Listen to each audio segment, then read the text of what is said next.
All right, looks like we're live. Welcome and greetings. Monday. And we're going to play a little bit more of Elder Scrolls Betrayal of the Second Era. Not the best name for a game. I will absolutely give you that. It's one of those where you go, because so I think everybody should go through some kind of like internet filter, right? Am I going to be able to search for this thing?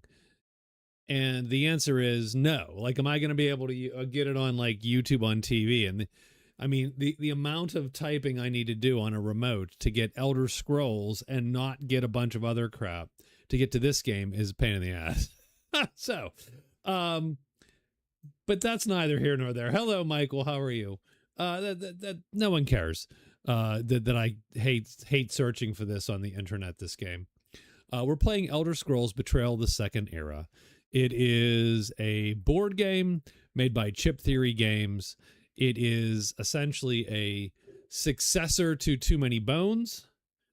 And I understand it uses a lot of the same mechanics. But of course, it's all Elder Scrolls themed. And we're going to start a campaign, an honest to goodness campaign. We did play this on Friday. It did take us forever. So we'll see if we get through the entire session tonight. But we're going to make 2 quick characters. I'm good, but the Red Dead Redemption 2 is hard. Could be. Some of those fights can be dicey. We're drinking a little bit of espresso. And we're going to play Elder Scrolls here. So we're going to make 2 characters. And we're going to try to do a better job than we did last time in terms of getting through the session without using our guild assist, which you get 1 of every campaign.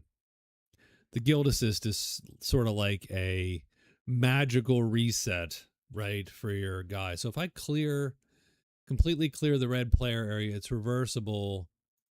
So we can limit it to 2.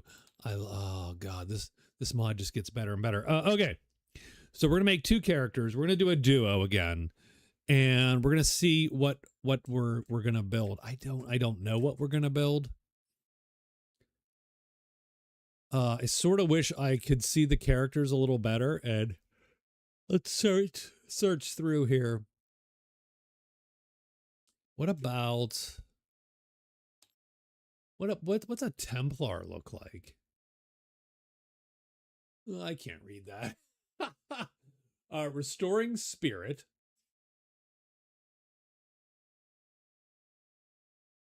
Remove all status dice from any one adventurer's cooldown rank. I like that. Bonus HP. But fun. Bandits trying to steal my horse. Oh, there you go. Deal a targetable enemy damage equal to HP. Each you bonus HP. Okay. And then roll 3 enemy combat dice and deal that damage to all targetable enemies.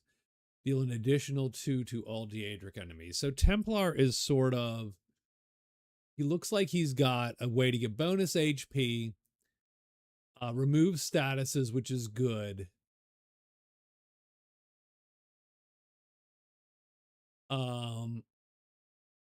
Sort of a mini healer, fighter healer, right?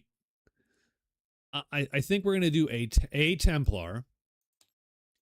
And then I might do the Warden again.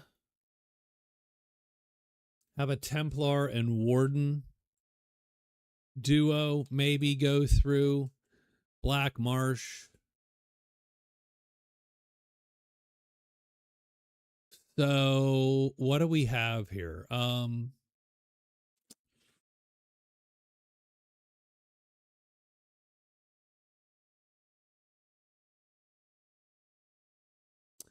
I do like Argonian. Hey, what's up, Victor? I do like Argonian for Templar.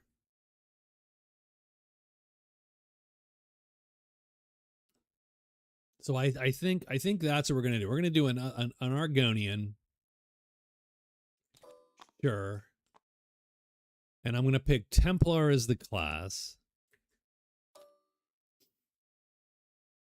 And that looks like it has a reasonable staying power. If you start your turn in defensive mode, heal for an HP. That's sort of the inherent. How did the last party die? They actually made it, but I had used my guild assist in the last fight, or else we were going to just accrue. We accrued some over fatigue, and that was going to kill the mage, the warden, and then it was going to be the bard against a harpy. And so we used our guild. The guild assist sort of made it trivial because it resets you pretty much. So, you know, but I wanted to start like a campaign, and you know, knowing what I know now, that was literally the second game I had tried of that thing. So knowing what I know now, can I do a better job? So that's sort of where I'm at. So I figure Argonian Templar, that's where we're gonna go. We have 5 hit points, of course, 3 stamina, which I learned you're supposed to lay these on their side to point to the direction. I think you sort of know what direction they're going. I don't quite understand why you would need to do that. 2 magicka, which I don't know that we need much magicka for this character. Depending on, obviously, the skill lines we pick. But this feels like it could be... So how does the Templar raise? Deal 4 damage and heal at least 4 hit points on the same turn across any number of units. I mean, that could be doing 4 damage to someone and then use Restoring Spirit.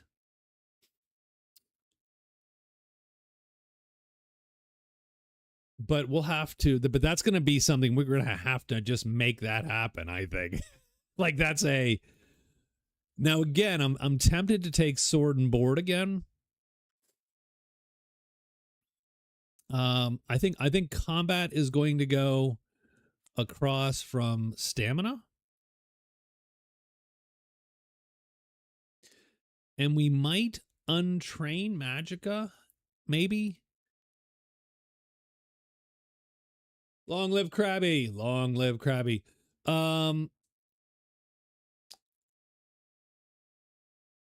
What's up, Rob? Hey, what's up, Christian? I think let's go 2-handed this time. Let's go 2-handed. So we'll be a 2-handed Templar. I have no idea how this is going to work. I have no idea. No idea. But I'm excited. And there's our first character. And again, let me consider.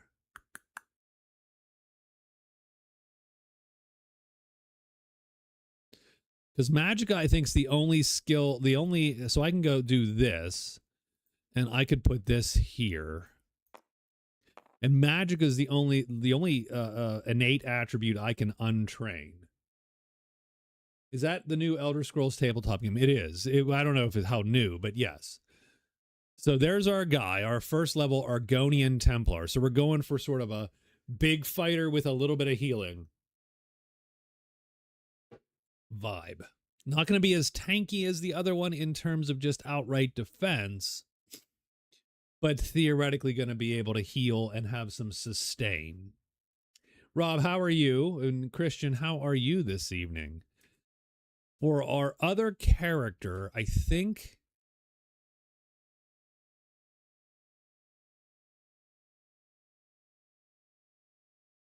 What's a wood elf look like? Once per battle for any unit's turn, apply a stealth status die to up to 2 party members in play. Oh. I don't hate that. That also is amazing. But your magicka is 1. Because I was thinking, boy, you could do a wood elf ward and a wood elf druid. Stealth the hell out of crap. But you would have to pump your magicka if you were going to use that as your damage. I do understand. I finally got UL approval for my product. You did it. Nice. Good for you. Let me give me 1 second here.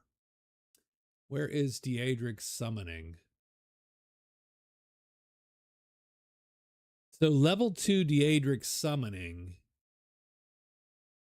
gives you expert summoner, which gives combat and movement of a companion you control increase by 1, 2, or 3.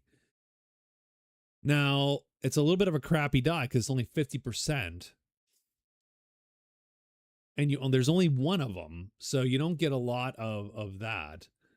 But I'm wondering if that would be great, amazing for a warden, in which case do we go for, I mean, so I don't know is what I'm saying. Maybe we will just, I'm not going to, I don't hate the last build. I think the last build was fine.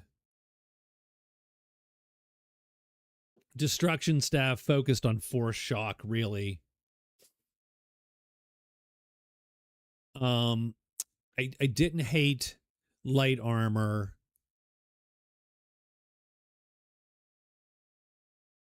But I would love to see.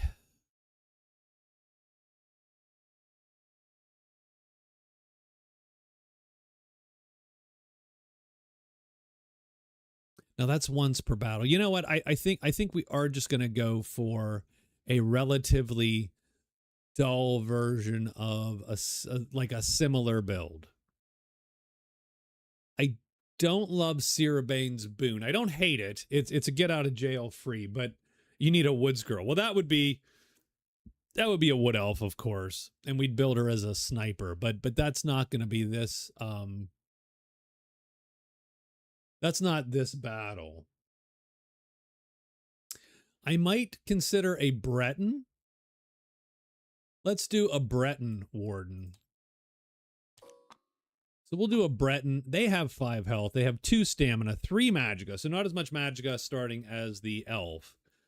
But you do get opportunist once per battle. When you overtax a weapon or a helmet, you return that item to your pack instead of discarding it. And then you can, so you would be, you're much more item-y, I think. Like you're much more shooting for different items. And we're going to go warden again. It's a little boring. I'm sorry. But I did enjoy that. And I think I want to try it, to try to get it, you know, not perfect it, but you know what I mean? Sort of semi-perfect it. And we are going to pick destruction staff again as sort of our range go in there. So there's my health. Obviously, we're going to have stamina somewhere. It depends. How far do we want to go up with stamina? That is a great question. Do we put combat across from it? I mean, then you're committing to 6 dice in this. I could put it across magicka. I'm never going to do 6 magicka, but I might do 5 magicka and have the 1 combat die. And that leaves 1 row for something, and then the other row for maybe to get as much. So the problem is, where do you put light armor? And that is a good question.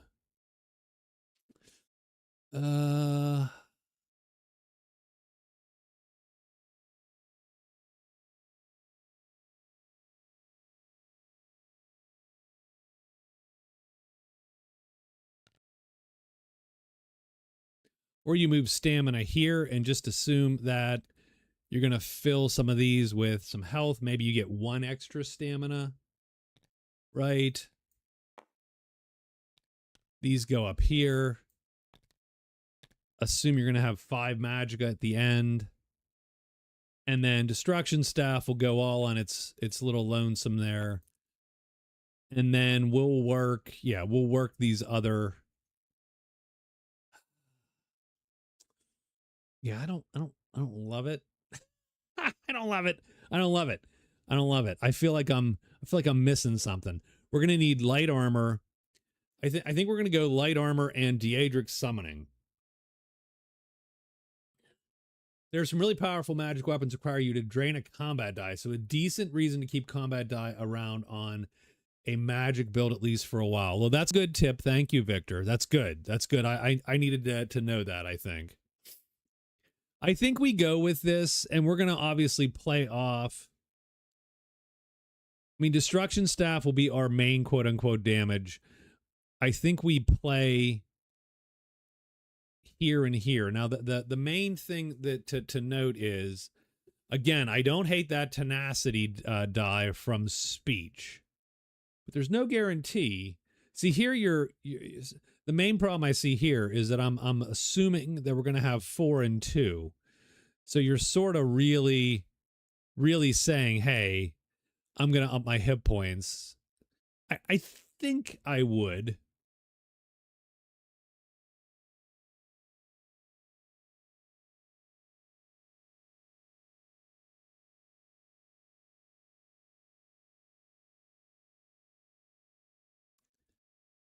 So I think we'll keep it like this, even though I'm a little bit concerned right at the moment about how this looks. So done and done. That's there you go. There's our characters. He's in great weapon stance. She is in magic stance. Done. And yeah. I don't need 2 combats. I can delete one, I think. Done. Okay. Can I move one? Oh, look at that. That's very nice. Okay. So here we go. Oh, that's womp womp. Okay. We are starting in Black Marsh. Let me set up Black Marsh. And today we have the Sigic Order, the Thieves Guild, and the Outer Watch. Sigic Order studying magic in what its members call the old ways. Or the Outer Watch is a newer guild to lift up those in need, or of course the darn thieves. Let's take at least the quickest look at the different quests. I like to get, like I said, the one liner. So thieves is a complexity 3. Maybe we're not doing that one right off the bat. Where is Sigic Order? Outer Watch is birthplace of aberrations. Session snapshot. Improve the circumstances of your final delve by visiting the right towns and completing a side quest. Complete any one side quest, then initiate an encounter in 3 different towns. Okay. And then finally, the Sigic Order is complexity 2. Outrun mercenaries who are chasing you across the map as you pick up and deliver a valuable package. Even if you outpace your partners, or your pursuers, not your partners, you at least one clash will be required.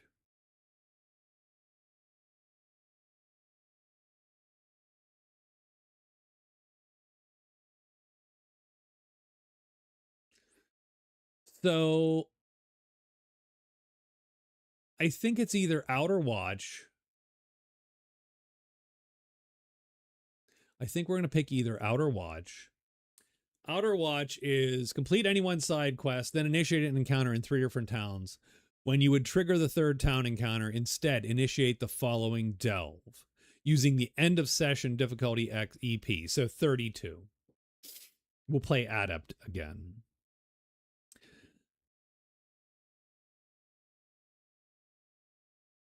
So that is nice and yet a little bit funky too, because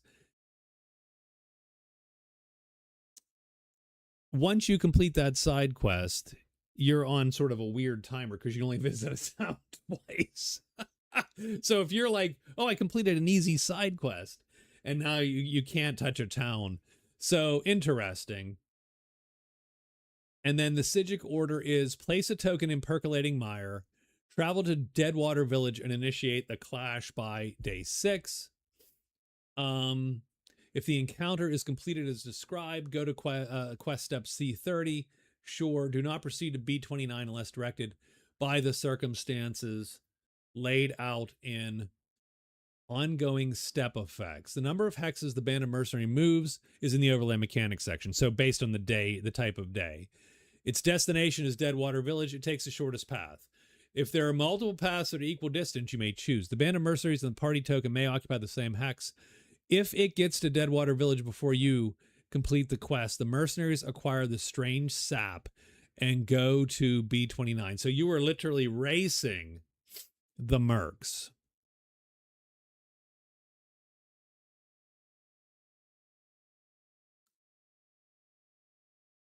Okay. Well, what do we think? Sigic Order or Outer Watch? I'm throwing it out there for y'all. Give me some guidance. Obviously, I think the Outer Watch is easier, probably. It's a less complicated quest, at least. Pretty straightforward.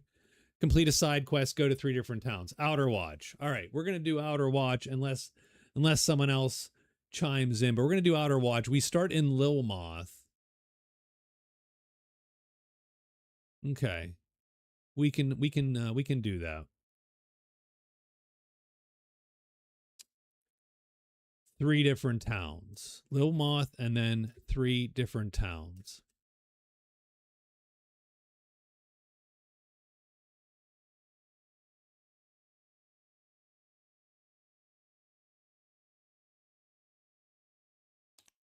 We'll click it and go. So I think we're ready. I think we are ready to roll here. Now, we don't start counting town encounters yet because we haven't completed a side quest. I know there's one quest in Black Marsh involving MPT. The rules as written were too unfair. Interesting. Well, I did not remember where the bandits started.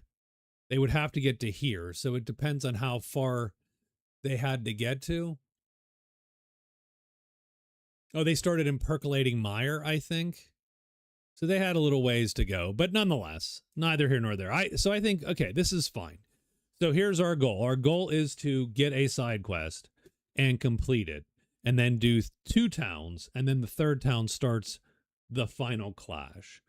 So I think we need, obviously, to get a side quest, but then we need to be super careful about when we complete that side quest, keeping in mind that we only have 12 days. So you only get 12 turns.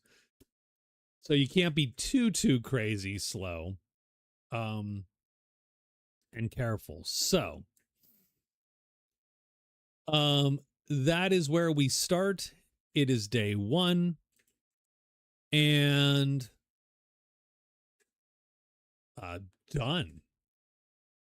I think I do want to take 2 seconds to go get my book so that I have the rules reference with me. And so if you would wait just a moment, that'd be great. And that'll give me a second to get the rules. So give me 2 seconds to get the book.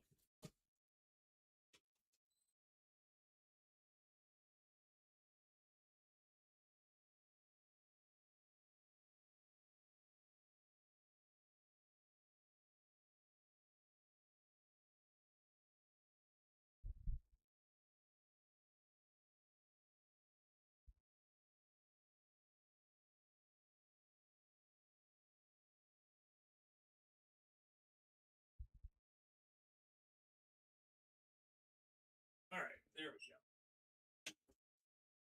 I am now referenced. I got the books in case I need to quick look up rules or whatever. I do wish they had the flow chart of all the steps, just so I'm sure that's in here somewhere. Of game phases. There we go. Okay. So we are ready to go. And let's start. So remember, of course, that on day one, you were forced to do the town encounter just as you reach the town. When an adventure takes a shop action, you may take 2 items instead of 1. So good to know. Our shop items are Crawdad Quiche. Discard, then you may heal. I don't go get that book too. Darn it. Wood Elf Breeches. Trigger any one of your 1 tenacity class abilities up to 3 times for 3 tenacity. Interesting. Can't do that for the dude. Although, what is the Templar? We don't have a 1 tenacity. Well, there you go. Useless. Appleback Salamander. When you draw a Del card, you may choose to place 1 hit point chip on this creature to discard the delve card and draw a new one. I mean, we might have a delve. I do think our guy we will I'm gonna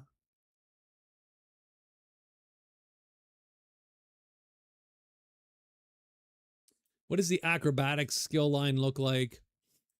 Fleet Phantom, you may move X at the start of your turn while that's in your cooldown track. While this die is in your cooldown track, you may move through enemies. After moving, deal 2 to each enemy. I don't hate that. Restlessness Windwalker. While this dies in your cooldown track, your non-enduring class abilities cause X fear. That's a really good skill line. That's a ridiculously good skill line. So he's going to take a skill line, and we're going to take acrobatics. And I'm going to put it, where the hell do you put it? Where the hell do you put this thing? We could put it opposite health. We're going to need at least,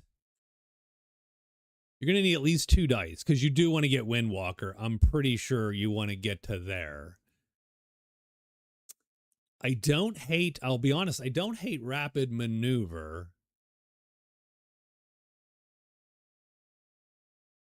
Don't hate it.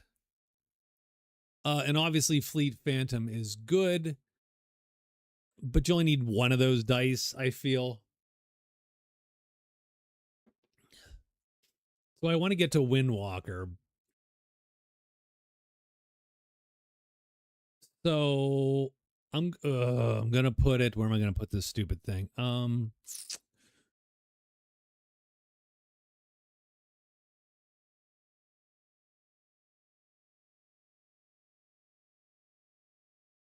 And I think we are going to ultimately untrain Magicka, but you're not really allowed to do that until you get rewards, as far as I recall. So I will put it. So if I know I'm untraining Magicka, then I would put it maybe here. And then we'll put acrobatics there. So he's going to train once.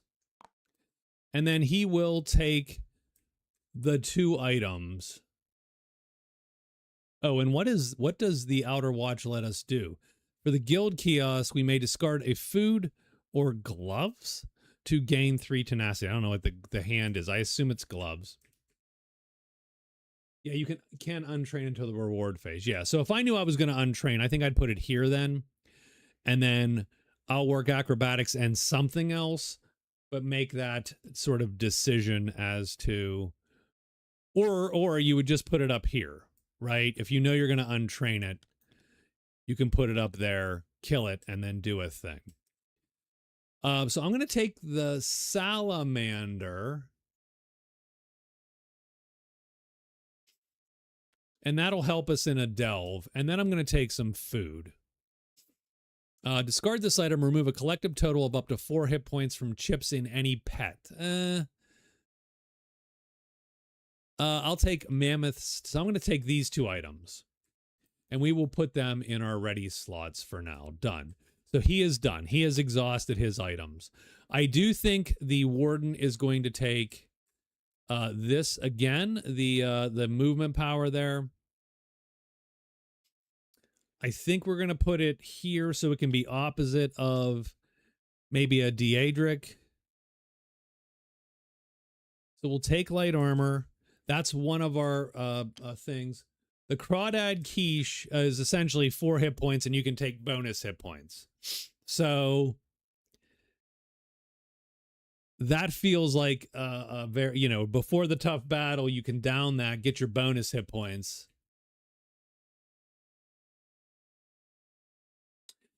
And then we will go to the quest board.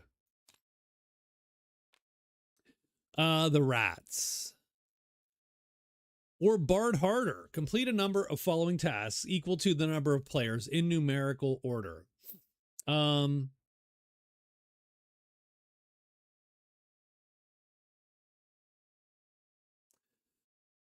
the rats require a delve to complete, and Bard Harder requires at some point you're defeating a level 20 enemy.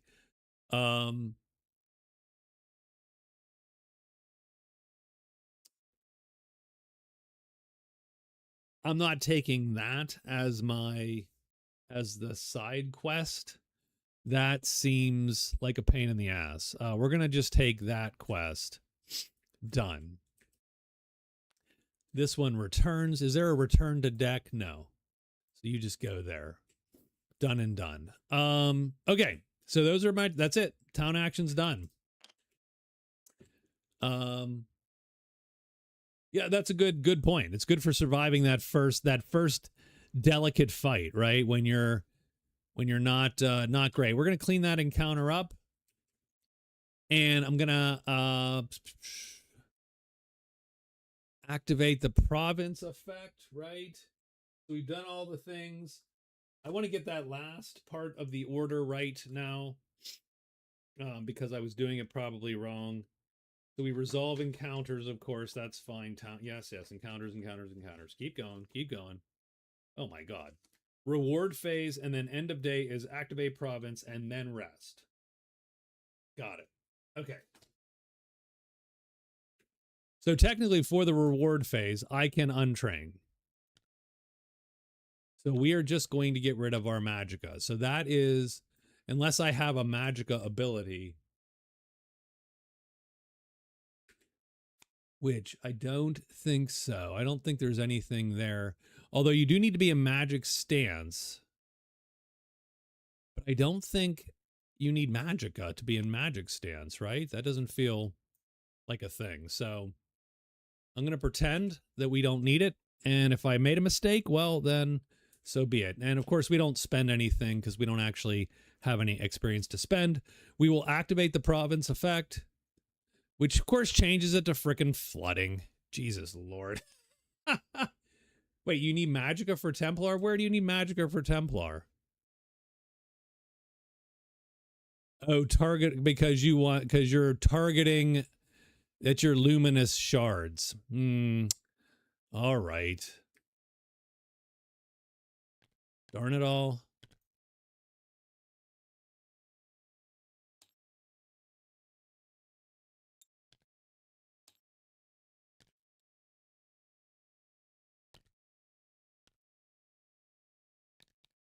I'll keep it there for now. It's annoying, actually. That's a little bit annoying. I'm a little pissed off. Okay. So be it. So we will stick with that.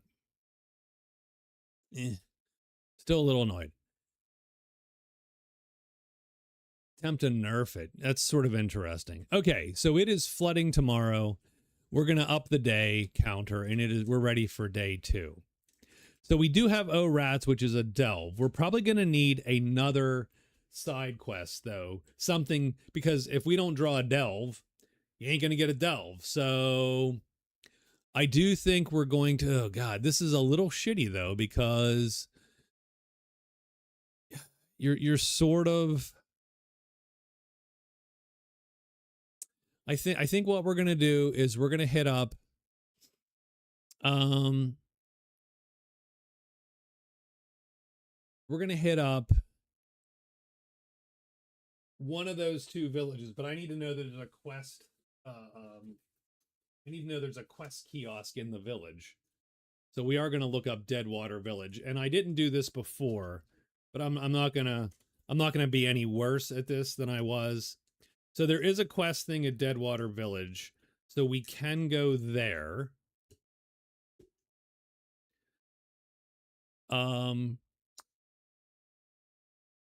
I don't want to go to Bright Throat Village. I do want to do maybe an encounter or two first.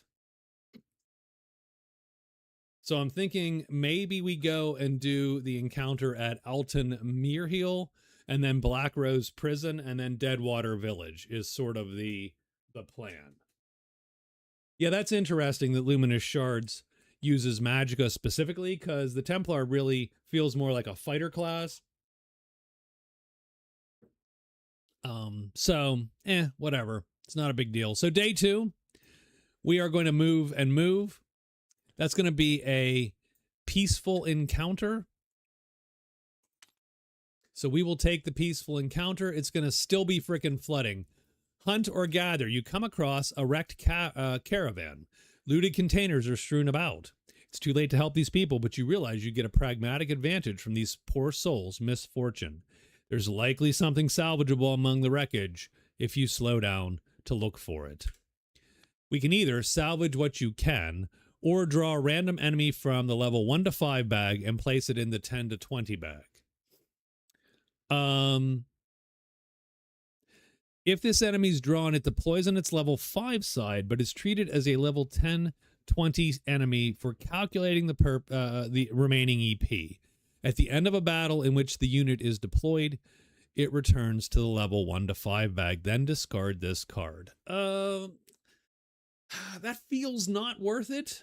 It feels like the chance of me drawing that level 5 enemy out of the 10-20 bag is reasonably small. So I think we're just going to salvage what we can. And what that means is every adventurer can pick a number between 1 through 5 and then roll a d6. So I'm going to take these and I'm going to copy them, and we are going to paste them over here. So the Templar is he's going to go and he's going to say 2. So if he rolls a 3 or higher, which he does, he gets to pick 2 item cards and pick the one he wants. 1, 2. He can pick a branch. The next time you would advance health, stamina, or magicka, discard this item. The chosen stat costs 1 fewer XP to advance. You know what? Done. I'm going to discard this bad boy and take this one. Our gal here, she is going to say... she's going to say 2 as well. A free item, done. She rolls a 3, so she gets to pick 2 cards. 1, 2, and take the better of the 2. Essence of Immobility. The branch is 1 free stat token right now, which is fantastic. It is. That's very nice. When you would gain a status effect die, ignore it. Discard this item, heal each adventurer for 2. Both of those don't suck, by the way. But I do like the, when you would gain a status effect die, ignore it. Maims, Banes, right? Now this taps, but you can untap it. I think we're going to take the potion. Plus it seems more druidy than a ham sandwich. I mean, come on. Come on, guys. Come on. So that is our encounter. We are done. We do get an XP, so we're going to up our XP track, and everybody gets 1 XP for looting the wagons. And then it is pretty much the reward phase. And so for the reward phase, we get to level up our abilities here. We can, if we would like to. The potion could be amazing, but it could also be useless. 100%. Like you have to be getting hit with something you don't want to be hit by, right? So like a Bane or some shit, right? If you're like, I don't want to take that. So obviously we can buy 1 acrobatics die, which I think we're going to do, but we could also buy, we could up health right now for free with the branch. So I think we're going to buy an acrobatics die.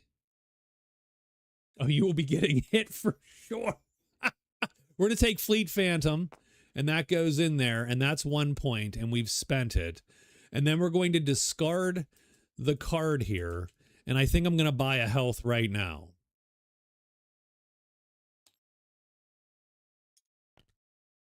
Because that costs 1 less XP, which means done, which means 0 right now because it costs nothing. And I think that's fun because you're only going to save 1 XP anyway, and so on. So I think that's a good call.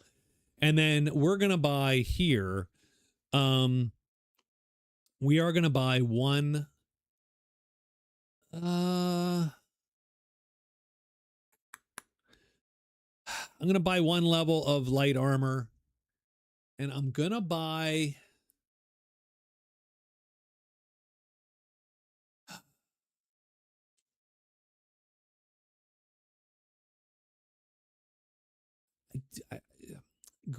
Grace is great. I'm gonna buy a grace die. And what a grace die does is when we roll the grace die, it goes into our active slots. Every time we use it, we drop it by 1. As long as it's up there, we can add our magicka to our stamina when moving. So all of a sudden, she becomes the fastest person in the party with that 1 die. So that doesn't suck. And she is done. All right. And that is, that's our day there. Our active province effect is that it's still flooding. We'll clean that encounter up. And I think that's our day. And it's day 3. So already day 3. So keep that in mind. I feel a little behind all of a sudden, but we're going to go up to Black Rose Prison and we're going to take the first fight on day 3. Hopefully we can survive it. A pirate's death for ye. The presence of Alton Coromont has always guaranteed a lively culture of pirates and smugglers in Black Marsh. But most of their tall tales of legendary buried treasure in the region have been nothing but idle talk at a late night saloon. This map, however, seems more real. You find it clutched in the hand of a decaying orc skeleton, and a quick perusal of the area reveals landmarks that line up perfectly to a heretofore hidden cave opening. There's likely plenty of booty inside, but if anyone finds out about this, you're likely to have a passel of plunderers on your hands. Uh-oh. It's a delve. Shit. Oh, a delve? A delve. Oh, fudge. Okay. I think we can do this. Oh, I don't know if we can do this. Let's do it. We're picking that option, damn it. So we're going to pick the option. It is a delve and a pirate's death for thee. We follow the map to an underground hoard. When a cache would be placed, place a legendary cache instead. If the weather is flooding, set the round counter to 2. Ooh, that is shitty, though. I should have thought of that first. Ooh, maybe I don't want to do that.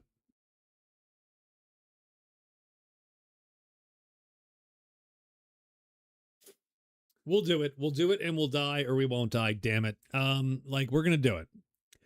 So we have a couple things going for us. 1, we have some bonus hit points if we need them. 2, we've got Appleback. We have Toasty, the Appleback salamander, who can let us redraw delve cards. Also, we're relatively low. We're low EP. So literally, our EP is 6. And the way that delves work is you pretty much. So the enemy pool is calculated following the rules on 54, right? 6. But unlike the other battle modes, it's not calculated once at the beginning. But for each individual tile, each delve card has a challenge scale which shows the maximum number of enemies that can be drawn and their maximum levels.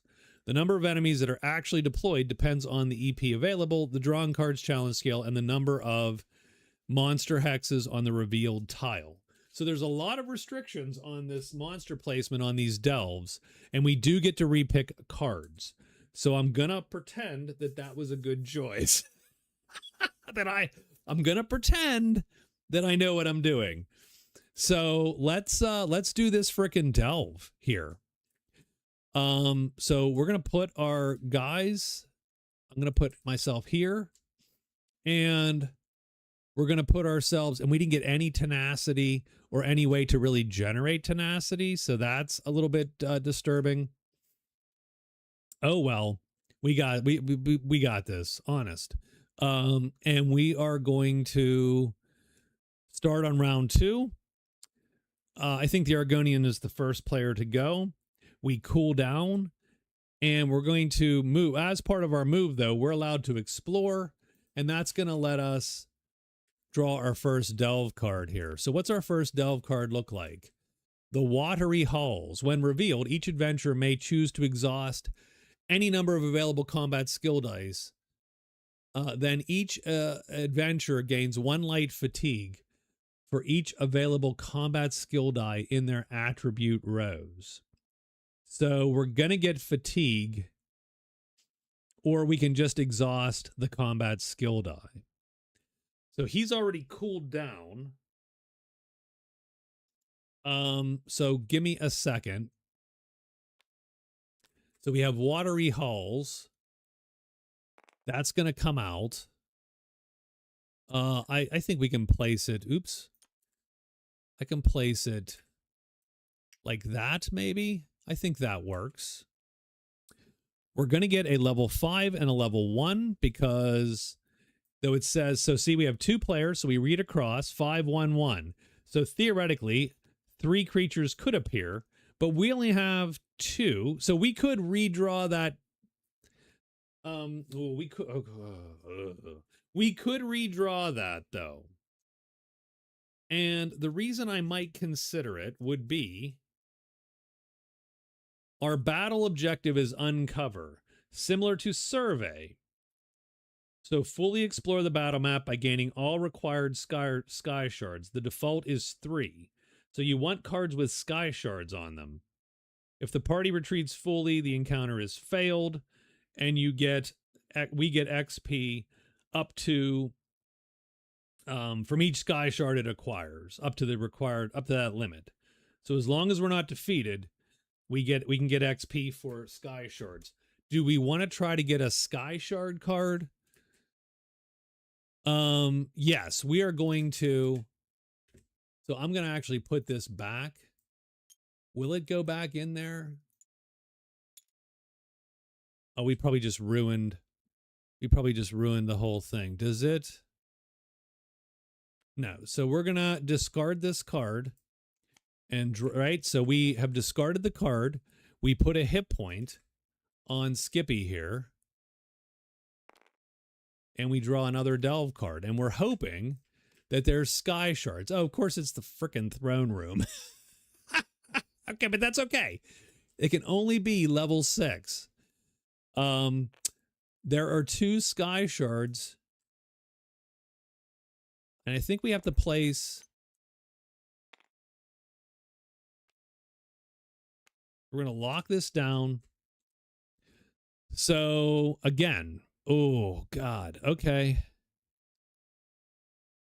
Oh, this is tough. This is tough to get first, though. This is tough to get first. Is there something for succeeding or failing this? No.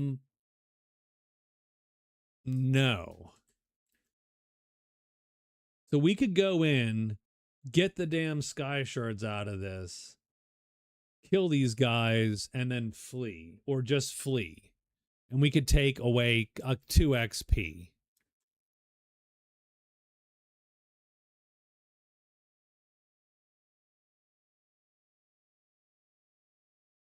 Because you're going to get 2 damn over fatigue. And it's going to be like, I mean, and we have 1 less round. So we got to be very careful. We're going to take the throne room. We have to. When revealed, the party may choose to get any amount of light fatigue and distribute it. And for each light fatigue gained by an adventurer, you may deal 2 true damage to an enemy on this tile. So the first thing is, let's pop the enemies here. So we get a level 5 and a level 1 because our EP is 6. There's the level 5. He goes on the farthest monster thingy. I think that is here. 1, 2, 3, 4, 5. Well, yeah. And then we get a level 1, and he will go on the next. Whoa, hey, buddy. Hey, buddy. Just, I don't know what's going on. Okay, well, we're just going to.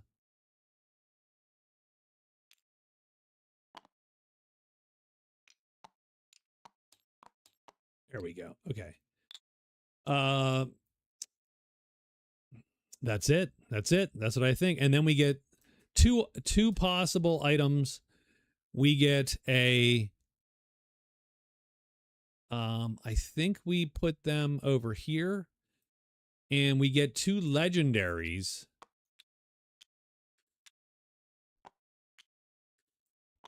Because that's the pirate treasure thing. You do a legendary instead of a non-legendary and normal. So I think that's the setup. As soon as we enter, we are going to gain 1 over fatigue for each sky shard that is being collected. So pretty much, yeah. Maybe we shouldn't enter. God damn it. But we're going to enter. Okay. So this guy, this was his move. We just started. So it's his move. And he gets to move 3. And he can't attack this guy because he's elusive. This guy has divert. What is divert? Divert is you can't lose its last HP unless you're already on 1 HP. And then after this unit's engaged, the target gets 2 light fatigue. So ideally, this guy's going to move to and engage us potentially.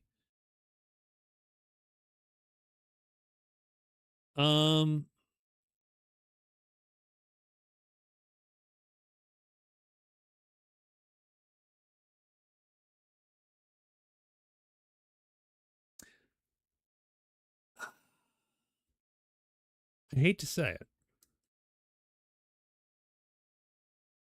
We might just wait. Because this guy will move 2 and won't be able to engage because his range is 2. So he'll move 2 and then have no one to engage round 1. This guy will move 2 and then he'll attack the Argonian. And then on round 3, because it's starting on round 2, the Argonian will be able to nuke him. And the Breton will be able to nuke him. So, well, no, the Breton will not be able to nuke him.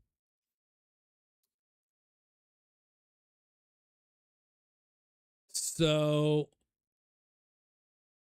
yeah. Yeah, no, I think that's what we're going to do. We're just going to stay put. Done.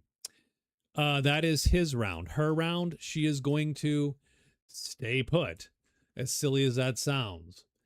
And the creatures are going to go. He's going to go 1, 2. He has no one to engage. He goes 1, 2 and engages the snake man. Oops. They get 2 dice. It does 2 damage. Which sucks a little bit. That sucks. But we will take the 2 damage. And done.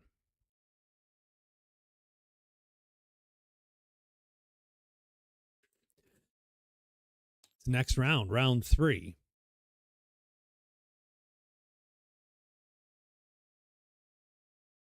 I think we're going to eat the pie.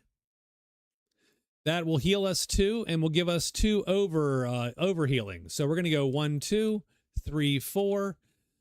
Done. The pie is discarded.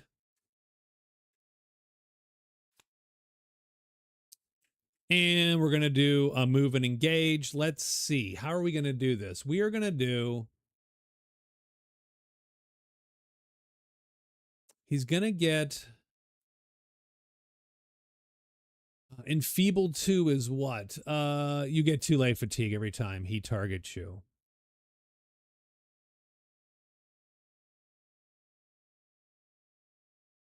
That over fatigue is going to suck.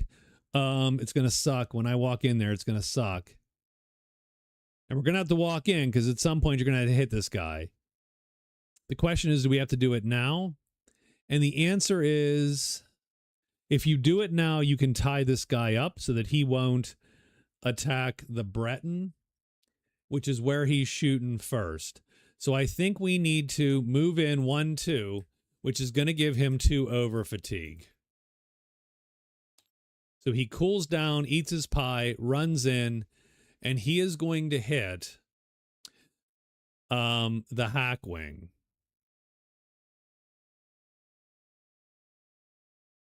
So we are going to do you hit the hack wing or do you hit? So you can do 3 points to the hack wing. You can kill it, which is nice. Because she outranges him. So she can hit him right now with the destruction staff. So I think we're going to try to kill the hack wing to reduce the damage coming in on the Argonian. Yeah, so the Argonian's going to attack the hack wing, focus fire, reduce numbers when you can. That's sure, but yeah, and I get that. But she can't attack the hack wing.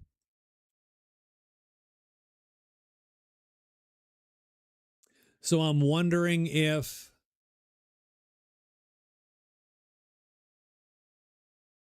now, mind you, you could be right in the sense that the Argonian could do.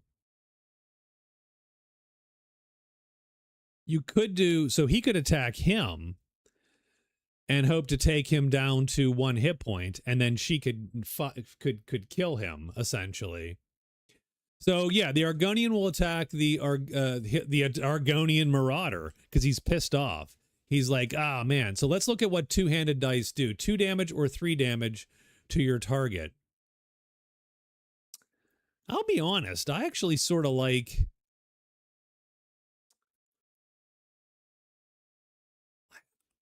I should have picked a red guard for this guy because he obviously looks like he's taking damage. So we're going to attack the Argonian first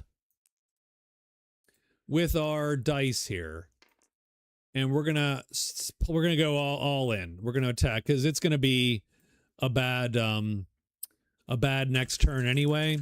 So you might as well get her done here. So what do we got? We have 2 damage. We have 3 damage, and then 2 fatigue or over fatigue, and then an extra point of damage. So he's going to have 1 armor. So we could do 2 damage, 3 damage, 4, 5, 6 damage. But that's, yeah, so it's not really going to matter. I am going to fatigue this die, obviously. That's 2. That ups the damage to 5. This ups the damage to 6. We do 6 damage to this guy, but he cannot lose his last hit point. So he's going to go down to 1 hit point. We do have to take 2 fatigue or 1 over fatigue. I'm going to take 2 light fatigue when I... before I do this die there. And that's my stupid track. I need to take a red guard. The red guard can freaking eat those dice and get bonus HP. Should have taken the red guard. Red guard's really good for this kind of crap. Done. So we are done with our turn. And now the Breton goes. And she is going to also, well, she hasn't moved yet. so maybe I'm not taking any over fatigue. I'm just going to engage with 2 dice. So we're not going to move. We're just going to engage. We do need to do some damage, and we're going to be able to do 4 damage to the guy. I should do this. So 2 damage, 4 damage, -1 is 3 damage. He's on his last hit point. He is dead. There you go. And that is that is our round 3. It's now the monster's round 3. He's going to attack the Argonian for 2 dice. The Argonian is going to take 2 points and knock him down to 6. Okay. Uh, but now it's round 4, which sucks a little bit.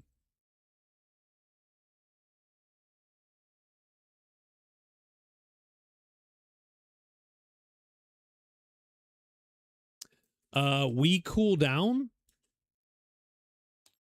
which only means that these over fatigue go to the end. We don't actually get any dice back. So that's a little crappy. A little crappy. Um,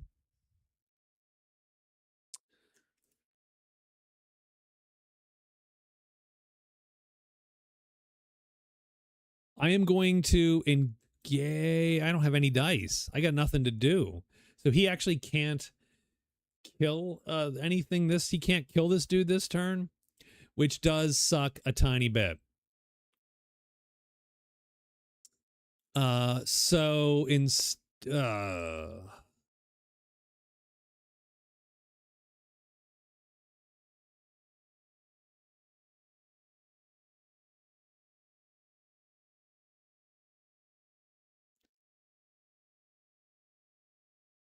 So instead, I suppose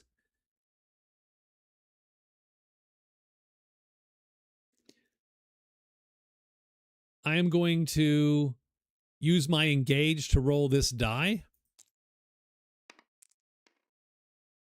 And that is Fleet Phantom, and it goes down there in my... When this dies in your cooldown track, you may move up to 4 hexes at the start of your turn. So we can't do it this turn.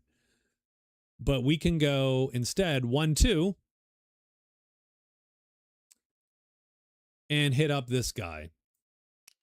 We might as well get 1 or 2 treasures out of this stupid thing, maybe, if we get lucky. Let's draw this bad boy, and we have to unlock it. And we've got to unlock it with... So this, the legendary, you have to roll this key number before you can start unlocking the rest of the chest. So we get 4 attempts, but we have one. We have to roll a 1 first for anything else happens. That's 1 roll. I don't think I want to take more fatigue at the moment. 2 rolls. We're never going to get this thing.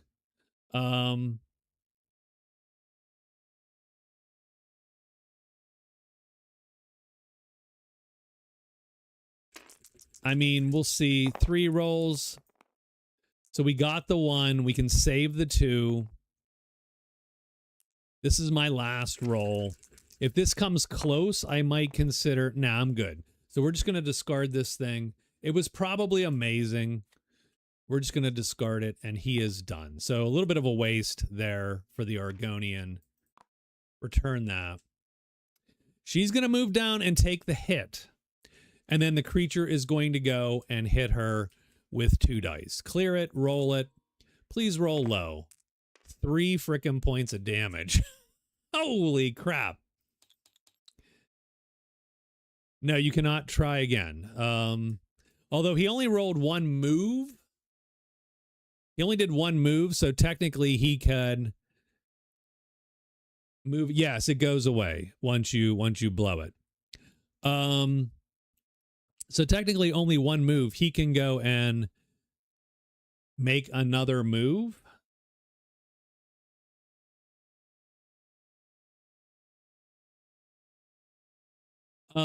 And what would he have done? He would have done this even though it's a bad idea.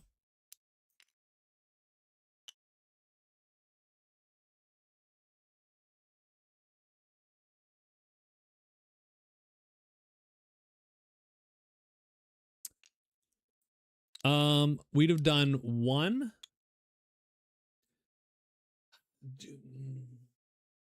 So we can, I believe, escape at the end of any round. I believe.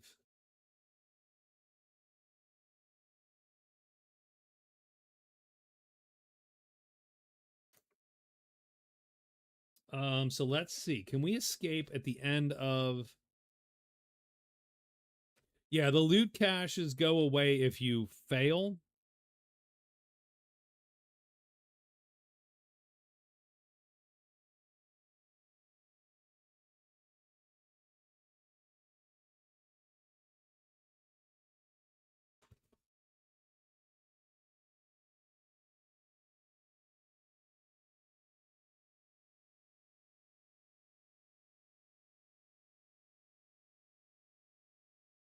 But yes, I believe we can retreat. I'm looking this up now. I'm just making sure. Making sure I don't want to cheat. Yeah, you can escape early and get XP for, yeah, but and that's fine. So what I'm going to do is we're going to move him again, because if you don't engage, oh, we did engage. I'm sorry, we did engage. We rolled our stupid our acrobatics die. So he's sort of stuck. Got it. So she gets rocked by this dude, and that is the end of the turn. So it's turn 2 was the first round. This was round 3, right? So 2 was the first round where we killed the one dude. 3 was this round. This is round 4 now. So done. So, I mean, and she moved. She couldn't attack him. He attacked her back. She sort of has to kill him or else she's screwed. So what we're going to do is he's going to, on round 4, he moves, and we are going to expose this to see what is what. Sorry about that sequence. Labyrinthine Marsh. No, we are not taking that card. If it's a Sky Shard, we will consider taking it. We're going to instead copy and paste that chip. We put 2 chips on Toasty there, and we're going to draw another card. And it is the Fertile Bog with no... that does not look like a bog, sir. It does not look like a bog. And we're going to get 1 5th level monster in here, so we're going to deploy a 5th level enemy. That's the danger with doing that crap, is that you might get sort of stuck with an enemy. So we moved 1, 2. On the beginning of our turn, we can move 4. Yeah, 4.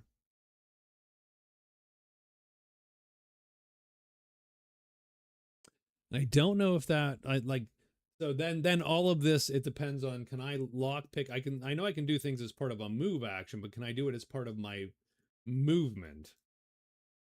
Because I don't know that those are the same, right?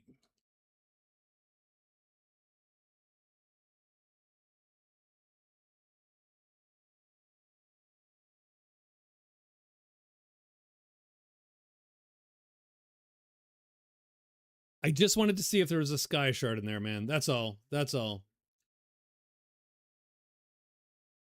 Let me see one thing real quick.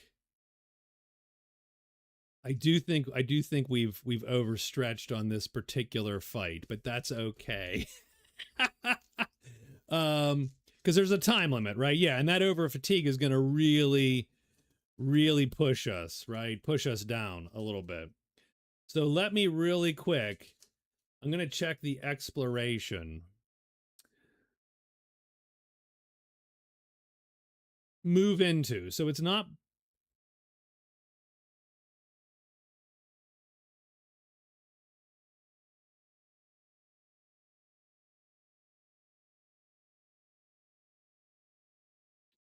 Not saying it was the right decision, but sometimes you have to do it. When event... I'm gonna read the lockpick rules. Like, does it have to be, is it a move action specifically? Because this is just me moving at the start of my turn.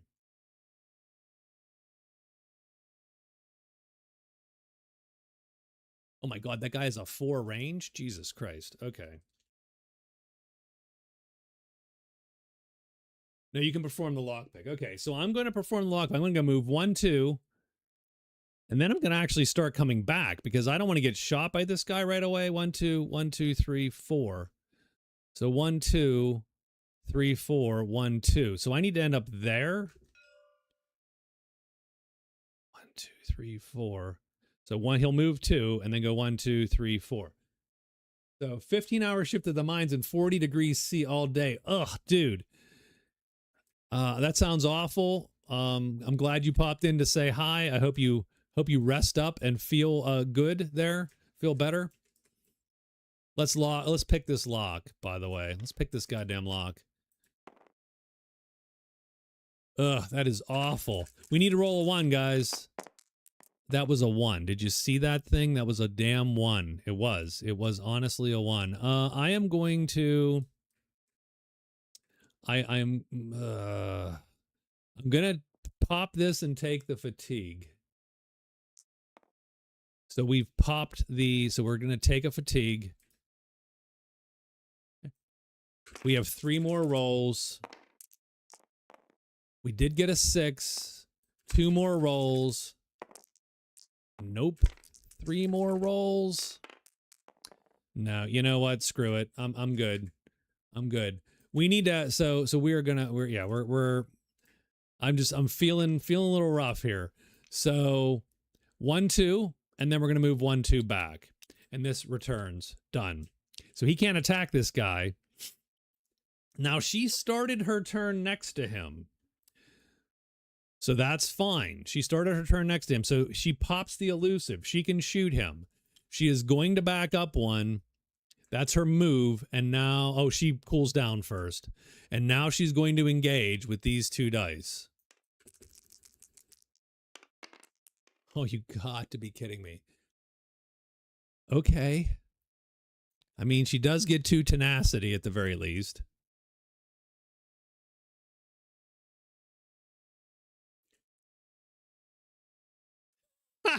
I know. I needed to do 3 hit points. I mean, I could have rolled a number of things which would have given me a 3 points of damage. I mean, I'm going to use that tenacity, of course, immediately, and I'm going to pull the Cliff Racer out because I need a little bit of assistance, and we're going to put it in an adjacent space. We're going to put it right there. That's her action. That sort of sucked as her action. We're going to exhaust these dice. Get him, Cliffy. Now, can he go on a turn that he is just initially done? It doesn't say anything about that. I'm going to say that he can attack. We've gone. We have an ally. Sure. I'm going to say he can go. I don't think it says anything about him not taking a turn. There's no summoning fatigue or anything like that. So Cliffy goes. Cliffy's going to hit him twice with 2 dice here. Well, just with 2 dice. Oh, I saw that flipping over. He hits him for 2. He has no defense. 1, 2. And he smacks him down a little bit. But now Cliffy's going to get attacked by the Hackwing. Hackwing's turn. Does Cliffy die? He does. He kills him in 1 fell swoop. 1, 2, 3, and Cliffy is dead. Okay. It's round... Oh, this guy goes, by the way. I'm sorry. 1, 2, and he 1, 2, 3, 4 cannot engage. It's the Argonian's turn.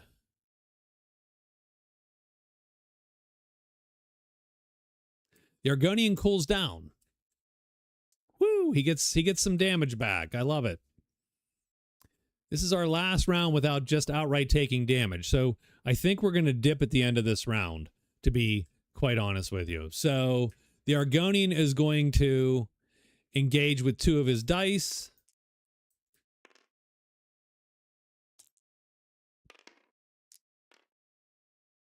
Wrecking blow, 3 damage to the target. Then, so he's going to take his tenacity. He is then going to exhaust that one. He's going to do 3 damage, killing the Hackwing. And he is going to then take his fatigue. So gain 2 light fatigue or 1 over fatigue. I don't think it matters at this point. 1 fatigue, 2 fatigue. I mean, just ridiculous, by the way. She's going to go, but she is not going to move. And she's going to sit on it. We should have done rats, by the way. So let's just quickly figure this out. The Argonian has stomped on 1, 2. These aren't rats. 3, 4, 5. The Argonian has stomped on 5 rats. We will keep that in mind. She's going to go. And so he engaged, and then he's going to move, I think. He goes 1, 2, 1, 2, 3, 4, can't hit anybody. And then we are going to dip at the end of the round. And fail the mission.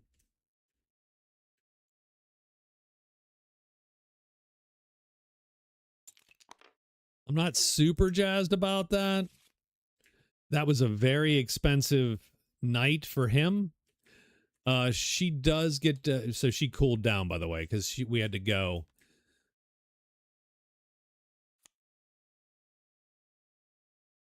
I think I shuffle those back in, though, right? Then we'll clean up the encounter. We do get 2 XP, so we're going to knock this by 2. But we don't get the XP. We don't get the XP for we don't get the XP for completing the mission, so that's cleared up. We do get a reward phase. Ugh. So we have 2 XP. I'm not super happy about anything right now.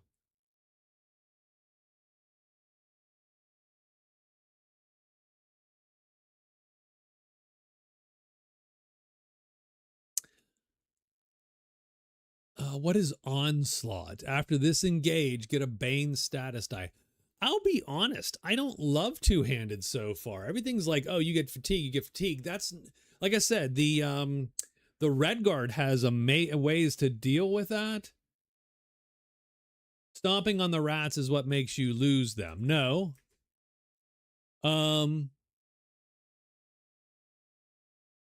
During the delve, place 1 HP chip in each unoccupied hex. Those are the rats. They're enemies. They don't block movement, but it crushes it.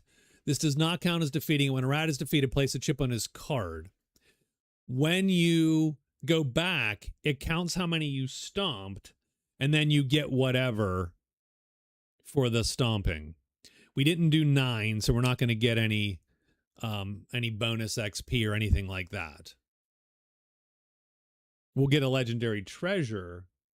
So you don't lose them per se, you get them. So I would have 5 on this card. No, what that is, I'll tell you what, you know what that's for? Like I read that before because we actually had this when my kid and I played. The reason is because it doesn't trigger powers that defeat things. So it literally says you defeat them. So So it says this doesn't count as defeating it when a rat is defeated. Like I don't quite Oh, you have to kill the rats, maybe? I see. So you have to engage them to defeat them.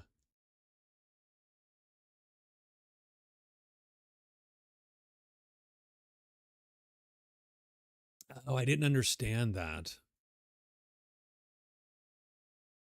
That makes a lot of sense, I think. That really should be more explicit because that is a hard paragraph to read. But that makes perfect sense. So I have 0. So I don't complete anything. So done. I don't even think I complete that. I don't know that that counts as completing that side quest, to be quite honest with you. So rats. God damn it. Oh, rats. Okay. So we do have to decide we want to buy anything. I would so love to buy a cooldown, but that's going to cost me another XP. She is going to buy another die here.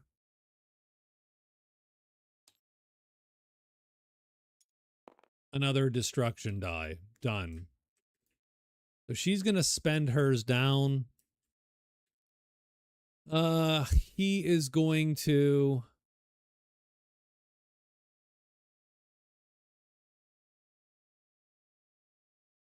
we'll take another wrecking. We'll take another wrecking blow. We could use to do a little more damage.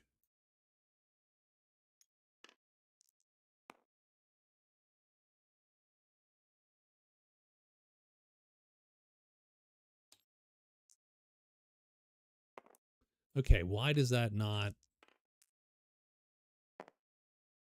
okay. That's our reward. We have to activate the province effect to get hopefully maybe it won't be flooding all the time. Hey, it's sunny tomorrow. Yay. All right, so the thing goes to sunny. And then we do get to rest one die.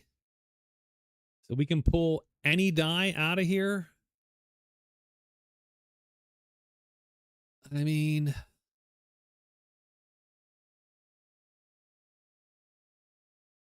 I need the over fatigue gone ultimately.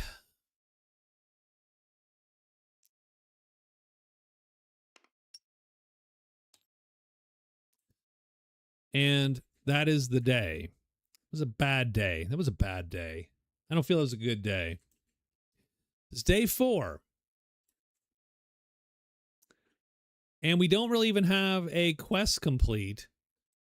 So I think we're going to go...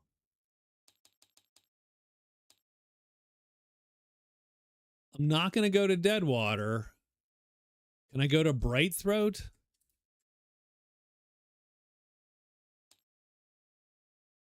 Yeah, no one has an inn, which sort of sucks. So what I'm going to do is we're going to go...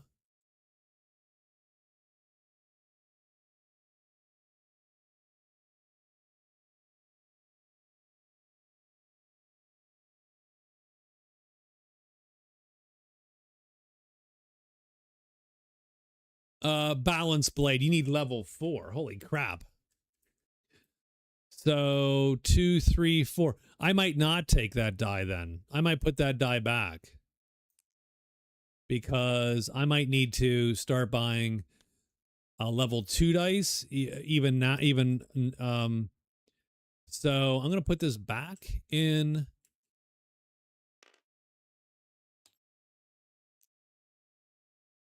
And I'm going to take the level 2 die instead, which I'm not as big a fan of, but we'll take an onslaught die.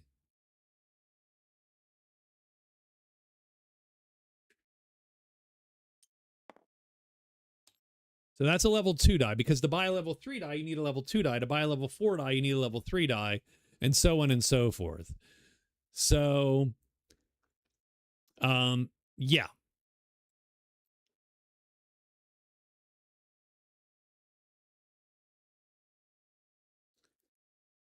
Okay. So on to the day here. So we need to figure out what to do today. I need to get to an inn, frankly. Stone Wastes doesn't have one.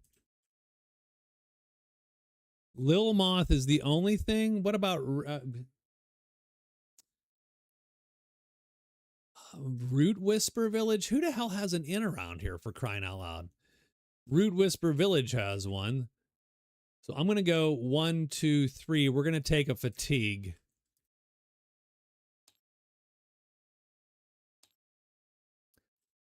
And I am going to set up on day 4. We're going to go to Root Whisper Village. Root Whisper Village, at the start of this encounter, you must make a social check. Oh my God, you've got to be kidding me. Or else the inn is closed for this encounter. Inns are for the week. Well, if you haven't noticed, so I can't pass this encounter even.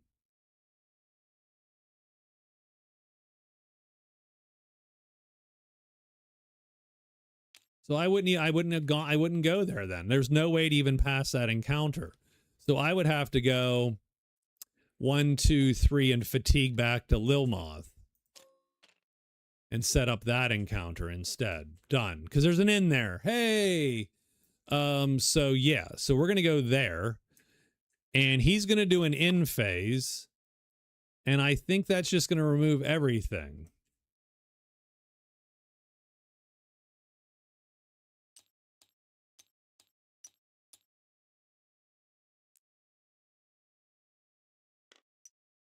And he heals back up. So he dozes at the end. Oh, I should have done that.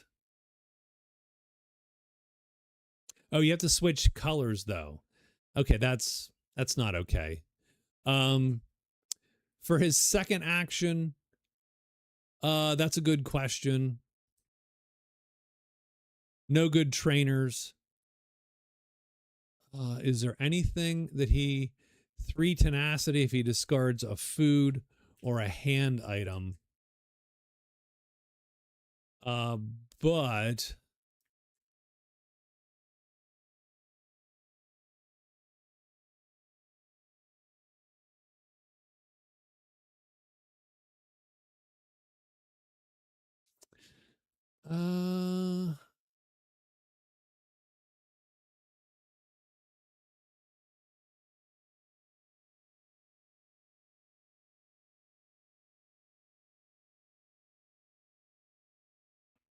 I am going to take the sausage card. I do like the sausage. I'm going to take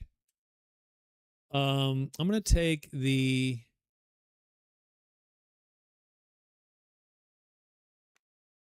Akaviri pork fried rice, and for my second item, I am going to take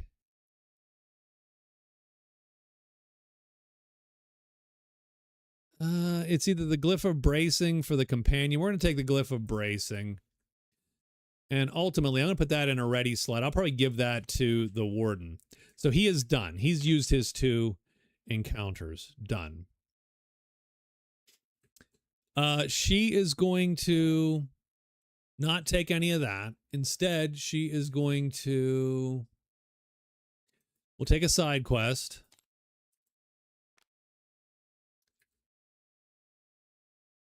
Bow good for the overtax. What's the overtax? Count the number of hexes away you are from your target. Add that number of enemy combat dice to your engage. That's great if I'm in ranged, but I have to be in bow form, right? So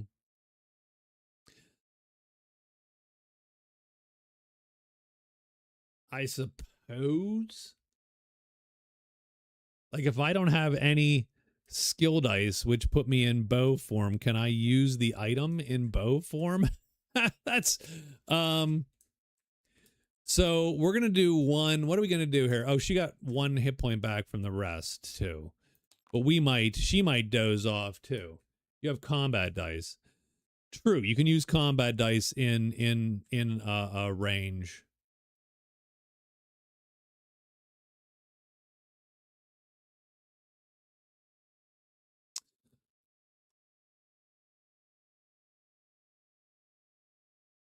Sure. I mean, we're going to take a skill thingy. Create a stack of hit point chips equal to 4 and place it on this card. During end of day phase in which you're occupying a peaceful landmark, each adventurer may remove 1 hit point from this card by discarding an item or skipping their adventurer's rest step. After the final chip is removed, you complete this quest. Each adventurer gains 5 tenacity. You may draw 2 side quests and choose one to accept. If you're on the Outer Watch quest, your reputation helps you channel aid to the most unruly reaches of Tamriel. You may perform the above effect even when you're occupying a conflict or unstable landmark. Okay. Or Big Bad Barzi. Quest unit, Big Bad Barzi. If you're on Circle of Champions, discard this. Big Bad Barzi becomes a companion controlled by the party. During your next non-quest battle, keep track of how many enemies are defeated by units other than Basri. If Basri is defeated, the encounter has failed, discard it. When the battle would end, remove all undefeated enemies and set the round counter to 1. Basri heals for 1 hit point equal to the number of enemies defeated by other units and is now an enemy. The objective changes to eliminate Basri. If this encounter has failed, the original counter has also failed. You must discard this quest. If it's successful, complete the quest, gain 1 XP, and then also take the Berserker medallion and gain it, shuffling the deck afterward. Okay, let's. I do appreciate the quests in the game because for a limited amount of mechanics, it does a lot with them. But you do have to read these twice sometimes and go, what the hell did it just say to me? So we defeat enemies or she defeats enemies. When we're done,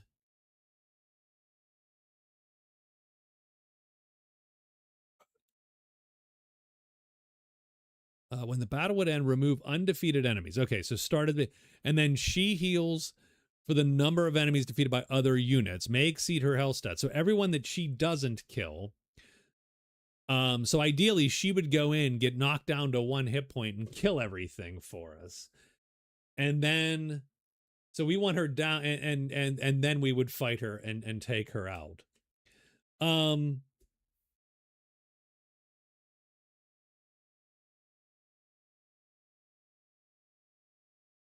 This is discard 4 items or don't rest.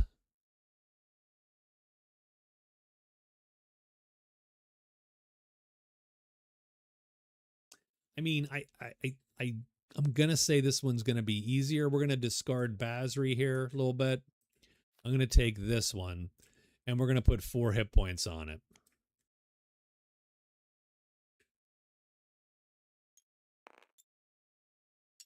I think this is going worse than the other one, actually. If I'm to be quite honest with you, I believe this is going worse. So she takes quests, and then she is going to, I'll take items, I think.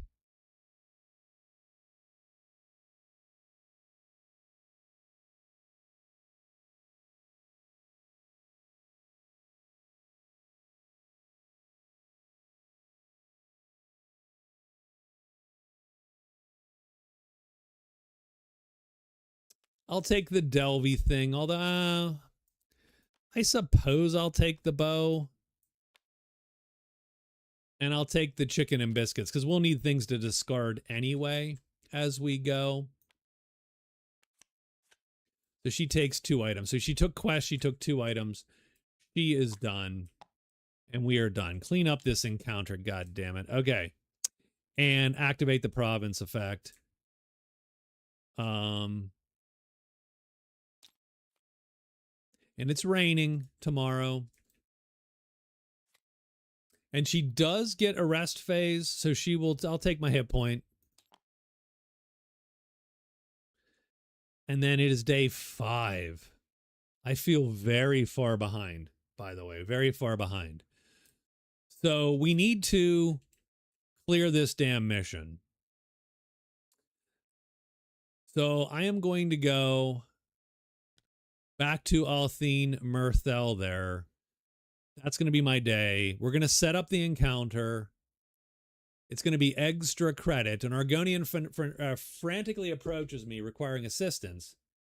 There's 12 days. We got 12 days. She is the guardian of a nearby hatchery that's in dire need of protection while she attends to urgent family matters. It'll be fine. We'll flip it. We protect the eggs. Oh, geez. Oh, man.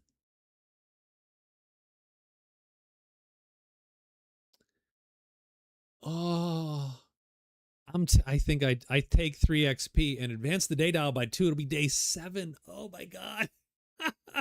We'll need to complete this side quest. So day 7, you can do 8, 9, and 10, but you're gonna have to. And we haven't gotten any XP. This is bad. This is bad. This is bad. Or we get 1 XP.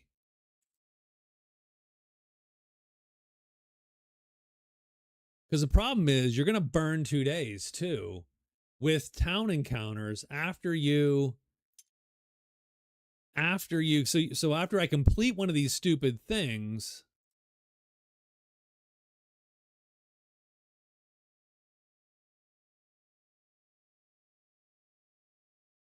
Enjoy a hearty omelet. do, you, do you see the last one? Oh, man. So I would advance the day dial to 7. I'd get 3 XP, but that literally means that the day dial would be 8 starting the next day. So I don't think I can do it. I think I have to refuse. I mean, because it's like getting 1 XP per day. If we were super jacked up or if it were sunny, I would take that because 3 XP for the 2 days is pretty good. I'm going to refuse. There is simply no time. I'm not going to eat the omelet. I can't do the omelet. That's not okay. We're going to refuse. There isn't time. So we do up this by 1. We get 1 XP per. Oh, wait, did we? And we spent, right? Because he took. Yeah, she took that die. He bought the other die. So he's going to get an XP. She's going to get an XP. I think we're woefully behind the curve right now.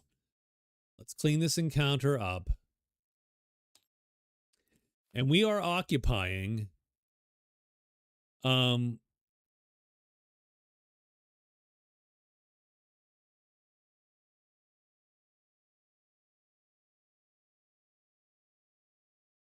we are occupying a space here. And we're going to skip, he's going to skip his adventurer's rest. So he removes a chip.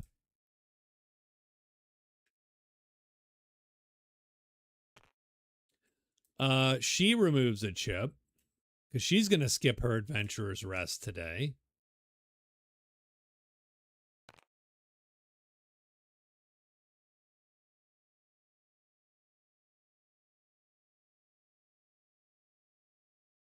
We both got 1 XP. I don't think we're going to spend it just yet. I think we're going to hold off.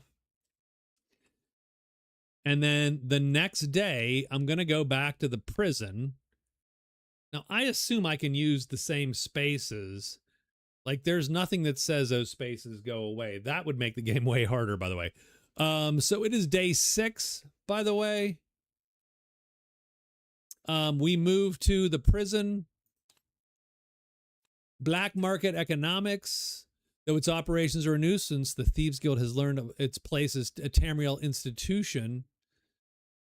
We've stumbled on to a misguided do-gooder who's gathered several of the troves together to destroy this valuable network of mutual, if criminal, aid. You vastly prefer to keep the troves in circulation. So it's a clash, at least. Okay.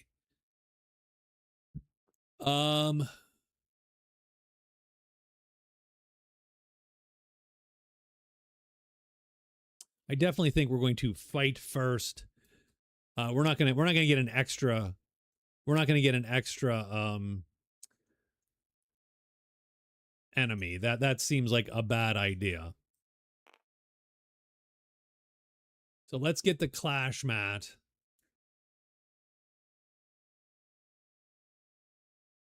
So it's there. We are here.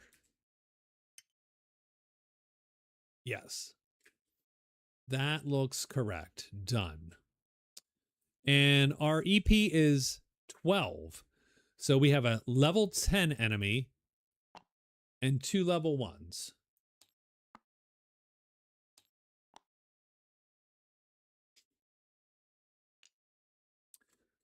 Ugh. A troll, a frickin' troll with 8 hit points. Jesus Christ. Okay. And he goes here. And then the 2 level 1s are going to appear at 2 and 3. So 2 and 3. We're going to lock this down and lock this down.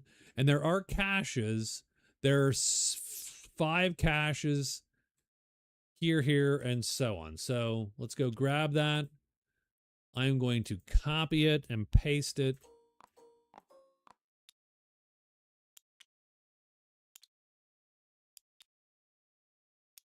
I believe that's where they go. Yeah. Mm-hmm. Okay. That's it. Our guy's going to be out front here. All these Argonian is not so he is, that is a ranged bro. He is going to shoot the hell out of us.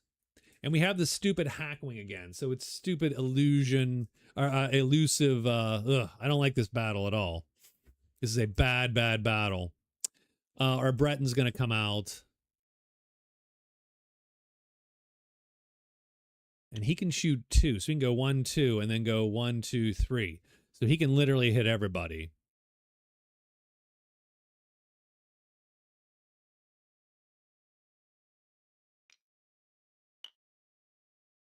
I think he goes down first.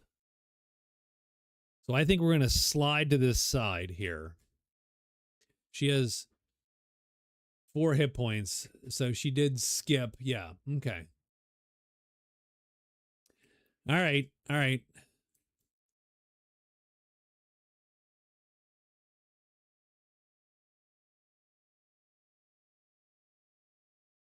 I'm not sure why she has a fatigue in her thingy at this point. Oh, because we moved and she didn't do the whatchamacall. She would have gotten to remove that from the rest even of that day. So we're done there. We're gonna. So okay, I think we're good. It's round 1. I'm gonna move and engage this Argonian bandit. 1, 2, 3. Yeah, we got to go there. We're gonna get hit by the troll. Like that is absolutely the case. And I don't think we need to go all out on this Argonian bandit. He does have 1 armor though, so we do need to be a little bit. So I'm going to go 1, 2. I'll roll. Let's see. How many dice? How many?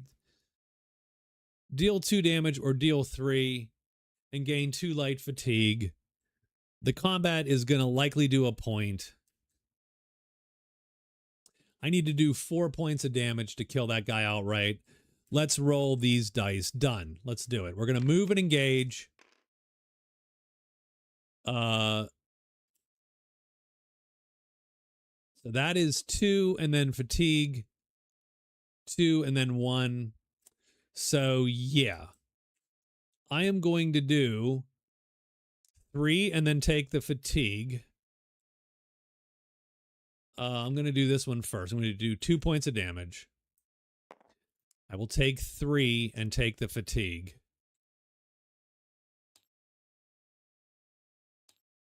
And then we'll do the 1, even though sort of pointless.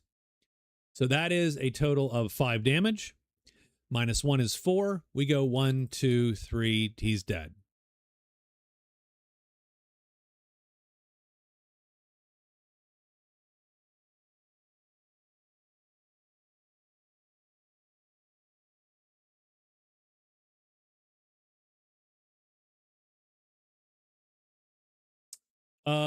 The Breton has 1 tenacity from. She's going to go up 1. She's going to engage the troll. 3 dice. Jesus Lord. Okay. Okay. We need a bard in this party.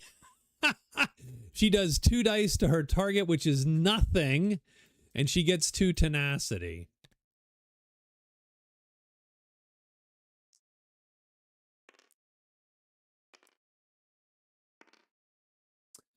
I'm immediately going to spend 1 tenacity and get the companion out, of course. Chippy needs to go. I'm not sure what his name is, but we're Cliffy.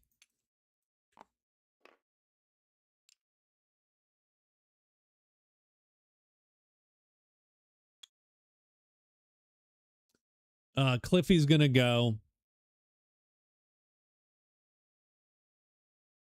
And I think she's going to spend 2 more tenacity. And she's going to heal him. Done.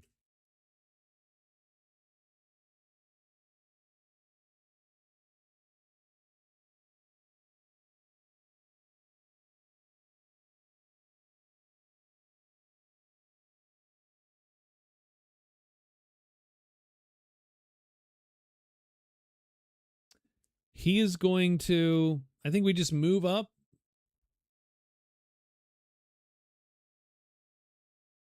I think we're going to go here. Well, we're going to go here. He is going to come up and hit him. We're going to try to do damage to the troll, although that is not a ton of damage that he's going to get. But we're not going to eat the 3 dice. We're going to let the Cliffy eat the 3 dice. So Cliffy is going to come up here. He's going to swing at the troll. Native. When this unit must exhaust the number of dice from its active slots. Okay. So the diving cliff racer attacks. We're going to do 2 dice. Let's clear them out. Let's roll a 4. Let's roll a 4. No, we roll a 2. It bounces off the troll's armor. And Cliffy is done, and the party is done. The troll goes first. He's going to smack him. I don't think he moves unless he has to move to target somebody. So I think he's going to attack our guy here. So I think a lot of the game comes down to, what do you want to say? I think a lot of the game comes down to manipulating enemy movement and tanking a little bit, right? Let's make sure that I am not misreading any of that. So if we look at enemy turns, come on, enemy turns are in here somewhere. Enemy turns. Only if no targetable units in range. If the enemy must move, it moves to the closest hex where 1 unit would be in range and in sight. Done. So the troll doesn't move at all. The troll is going to slap him with 3 combat dice. Oh, 6 points. And that's going to do him in. Bam. Done. That sucks a little bit because now he's going to move 1, 2. As opposed to moving to cliff. But that's fine. That's fine. I mean, we sort of knew that was coming at some point anyway. Oh, my God. Round 2. Templar's going, we are scared of that troll. I am scared to death of that troll, by the way.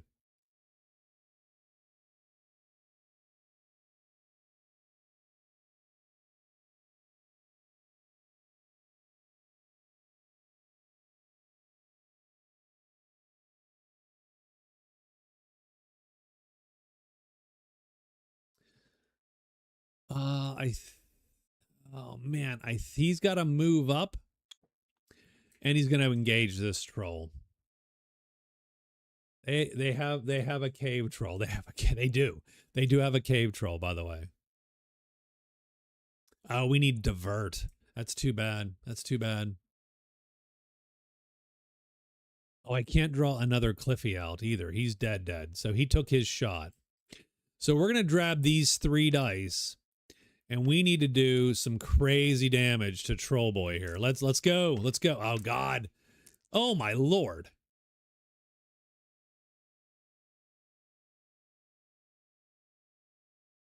Well, I'm obviously going to get tenacity. So we're up to 3. And we're going to deal 3 damage and then take the fatigue.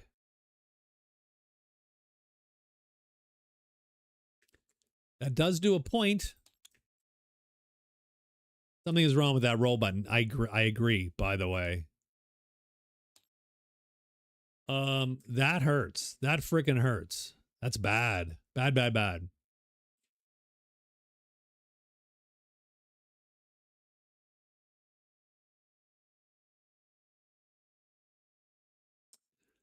I'm going to cast Sun Shield now and take the 3 bonus HP.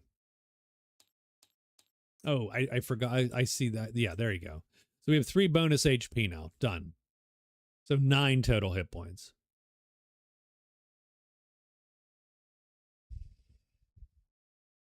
It's it's our gal's turn here, the Breton.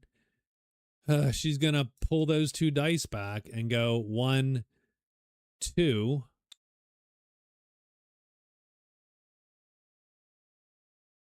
I think we lose this fight, actually. And we're going to shoot the troll.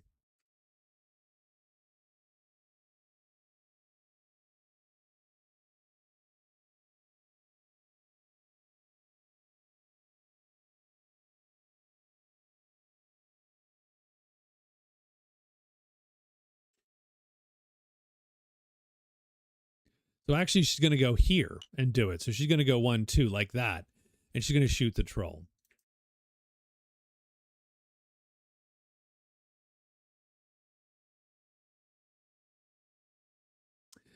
And yeah, we're going to pull 2 dice. And we're going to hope for the best.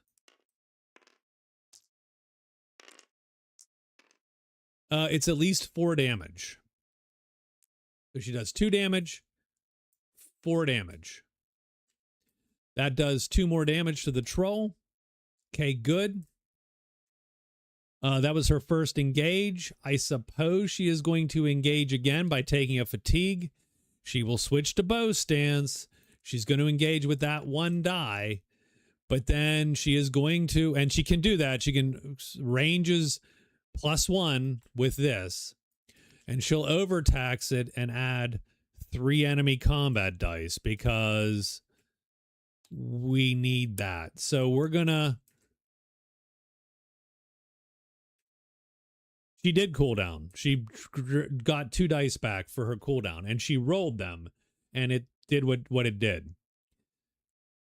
So we're going to get the 3 dice and this die, and we're going to roll it. So this die is going to be 1 point of damage.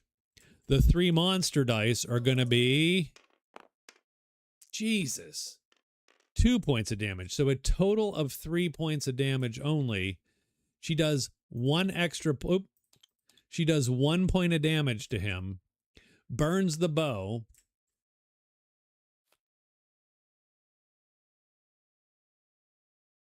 When I overtax it, I can put it in my pack instead of discarding it. So there we go. So we're going to put it in the pack. And I can pull something out into the ready, but I can't. So she is done. And that was it. And that was fine, but it wasn't amazing. Now he's going to take a lot of dice. So incoming, we've got 3. The troll hits first. He's going to hit for 4. And I think we're going to use our power to, once per battle, when you would be dealt damage, prevent all that damage. So done. Yes, done. So he soaks that. The other dude rolls 2. He does 2 points of damage. That comes off his bonus HP. It is the next round. Unfortunately, we cool down and get nothing back. Ooh, this is a problem.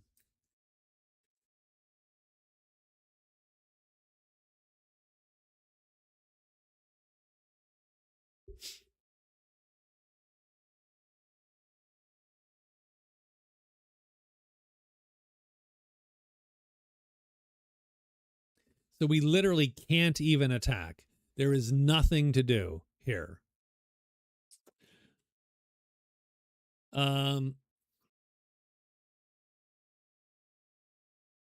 No tenacity, no nothing. We are just sort of sitting. I mean, I am going to engage once, I suppose. I'm going to switch to defensive mode so that I can heal next turn. I'm going to roll the acrobatics die to put it on my cooldown track so that I can move 5 if I want to. Done. But that's his turn. He cooled down 2 fatigue dice and he is done. The Breton gets to go. So she pulls 2 dice back.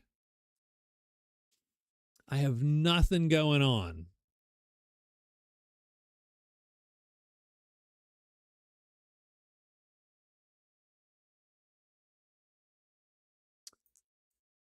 So generally that's going to do 4 points of damage. So it'll do 2 more to that troll, but it's not going to take the troll down.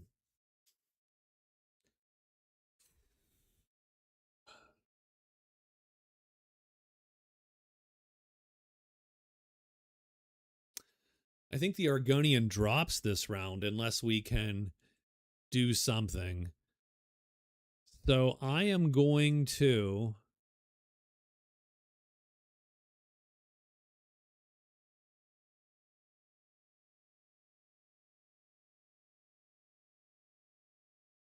I think we move 2.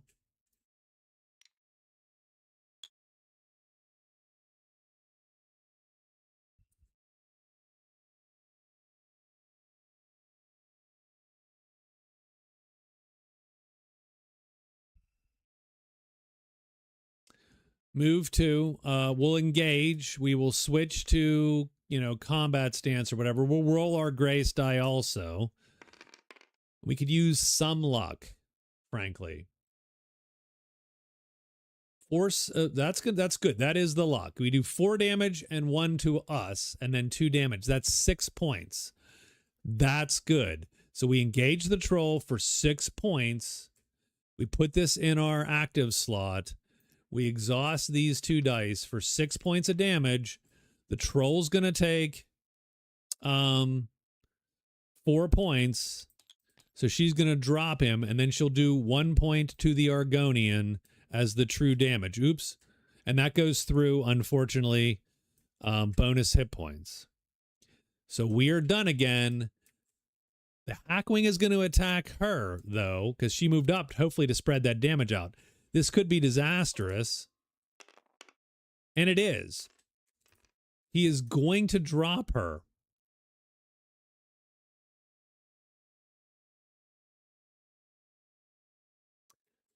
That was highly unlikely, by the way.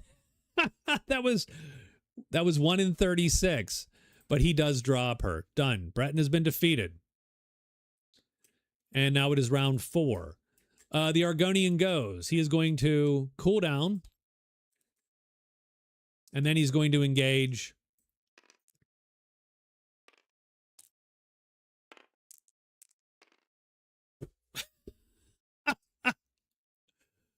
Oh, wow. That's all I have to say. Wow. I get 2 tenacity. She is dead. I mean, she's defeated. I don't know how that works. We'll get her back. What is he? He's a Hackwing. I'm going to call him Nightwing. No, he is a Hackwing. He's going to hack me up.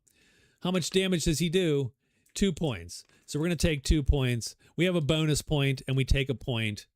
It is round 5, damn it. We are starting to get to fatigue. Wow, we can't take anything out. We sort of suck. This party's even worse than the other one.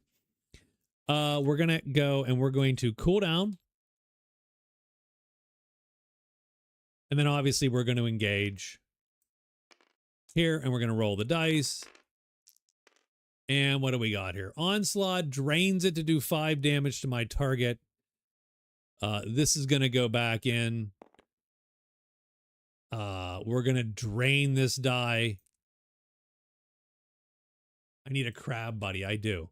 We drain this die and do 5 dice, and he goes down. Done. Okay. Holy crap.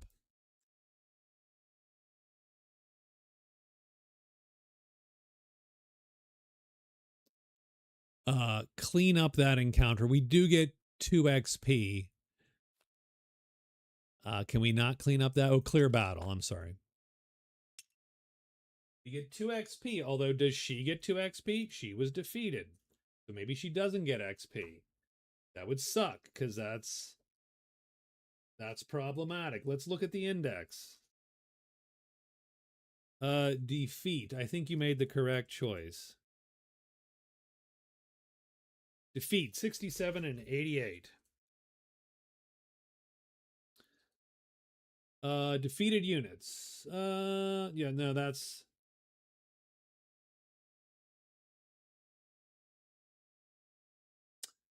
Got it.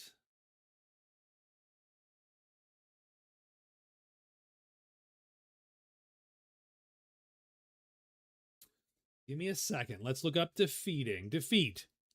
When an adventurer is defeated, remove her. Got it. Any dice in the active slots must be removed and exhausted, which they will be. Dice in the defeated cooldown track remain there. You can't take turns. You can only be affected by abilities that specifically affect a defeated adventurer. You're revived. When this happens in battle, the revived adventurer is deployed to an unoccupied hex. Okay. Doesn't say she doesn't get XP for the battle, though, so I am going to give them XP for the battle. 1, 2.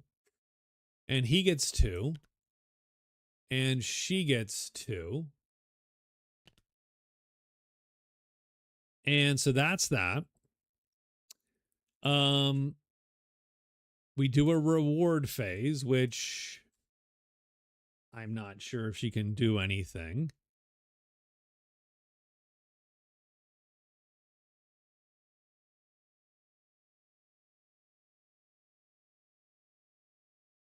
Oh, and he technically healed 1 point. And then would have to switch. So that's all. It's all fine and good. We'll assume that he's there. We are going to return. So this die recovers.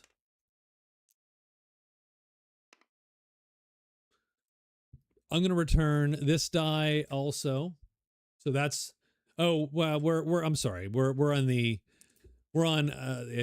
adventuring the rewards.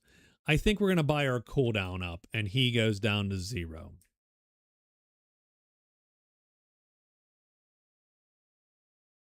I think she is going to...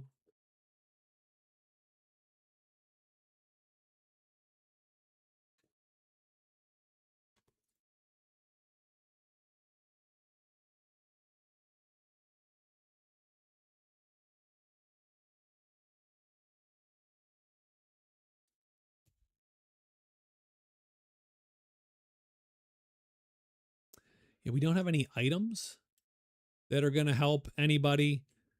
So she can't do anything. I assume during her rest phase, she gets a hit point, so she's back. So she doesn't do the... So we will... I'm sorry. Hey, what's up, Arthur? I'm sorry. So a little bit dicey. I need to activate the province effect to see what the weather is tomorrow. It's going to be sunny tomorrow.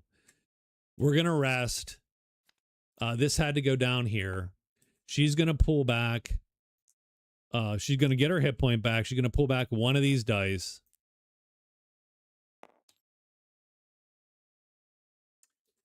And, ooh, that was rough. That was rough. But she has 3 banked hit points. He's at least vaguely getting back up a little bit.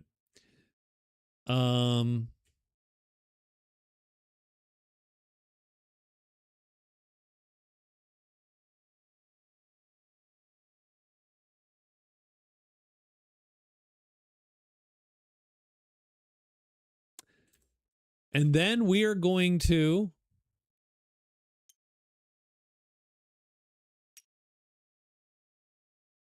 she can pull her pack back open, so that's nice. She'll put that back online there.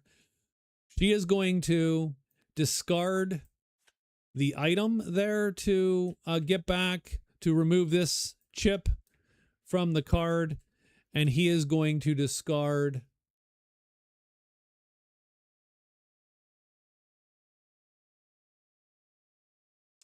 I'm going to discard the monkey because the monkey is close to being done anyway. He will pull one off of that card. So both of these will pull, even though they did their rest phase, they're going to both discard something. That's a normal item. That is a normal item.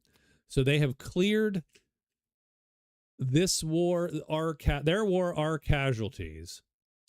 So after the final chip is removed, complete this quest. You gain 5 tenacity and then draw...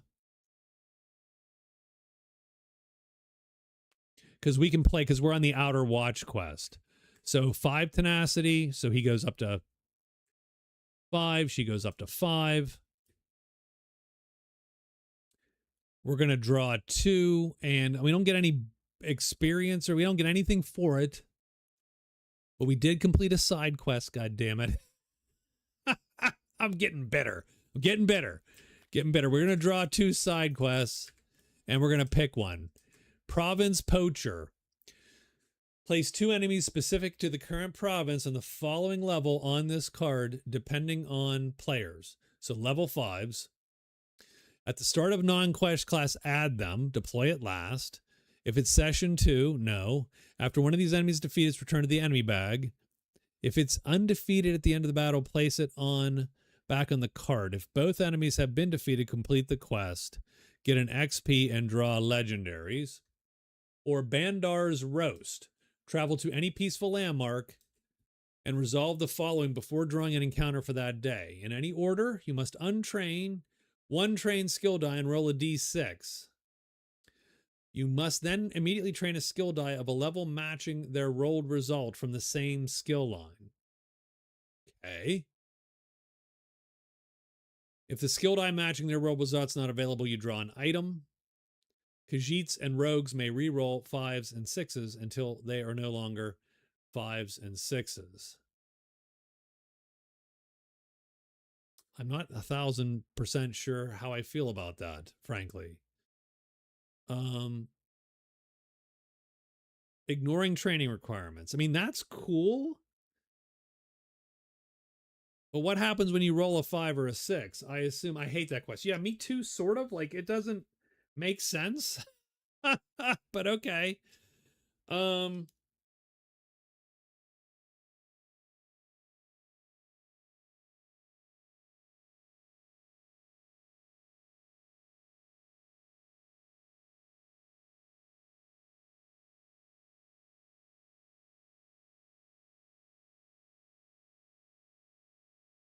Untrain 1 die and then roll it.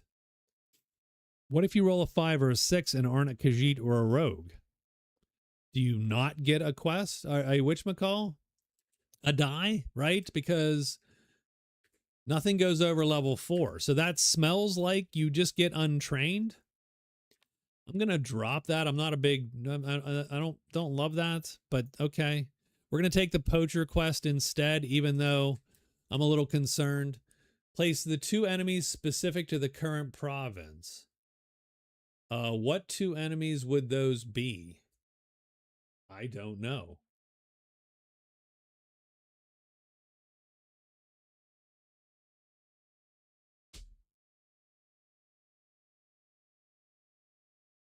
Can we read it somewhere? Is it somewhere in here?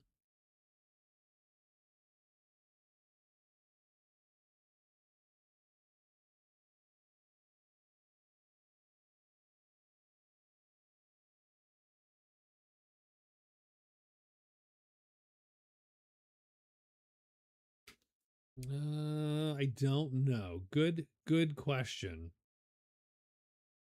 A lot of rules looking up. I apologize.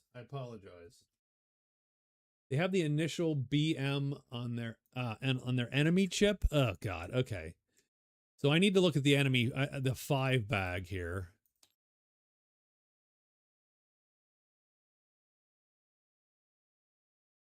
Oh, there we go. So Hackwing Swarm.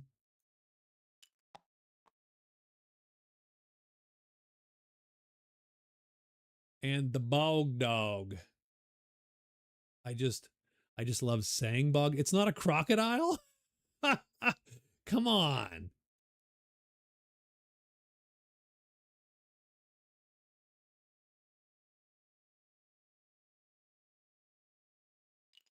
It looks like the Voroplasm and the Hackwing Swarm.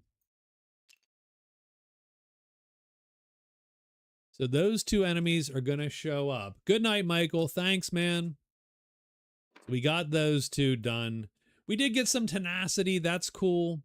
And we have completed a side quest. So we are now on sort of that final stretch of what we're doing. So we did all that. We rested. I believe we got our dice back. She got a hit point. It's day 7. It is sunny. I hate to say it. I think we're going 1, 2, 3, and 1. We're going to take fatigue. Because I am going to rest at the inn again because I am a wimp, by the way. I am a total wimp.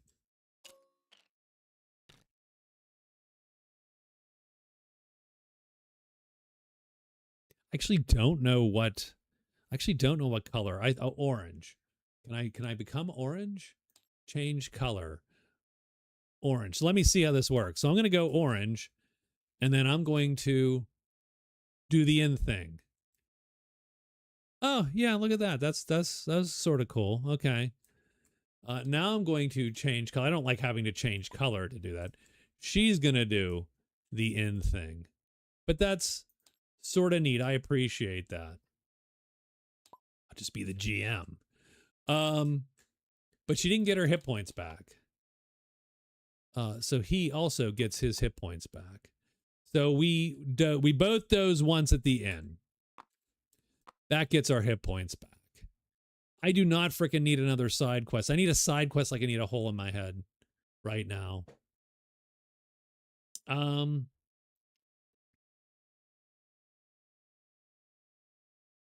We haven't seen any speech.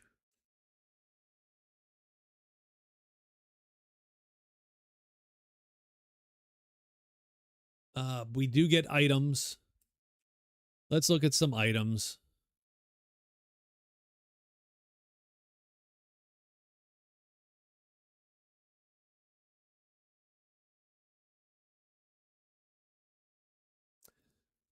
Sparring manual. When visiting a trainer, you may train a fighter type from the bag instead.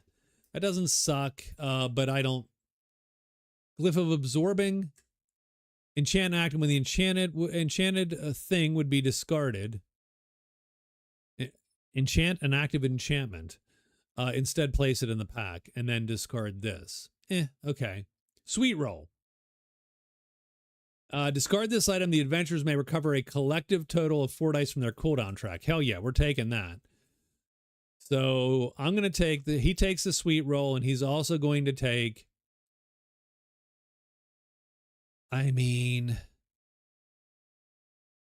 or does he train heavy armor? So let's hold on. What do you think about heavy armor? Let's look at heavy armor.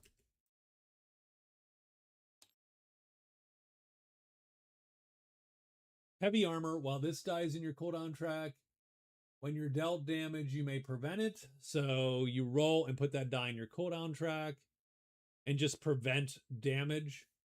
Constitution, when you're dealt damage by a non-adjacent enemy. So it's a little bit dicey in the sense that you have to pick. That seems weaker than the sword and board.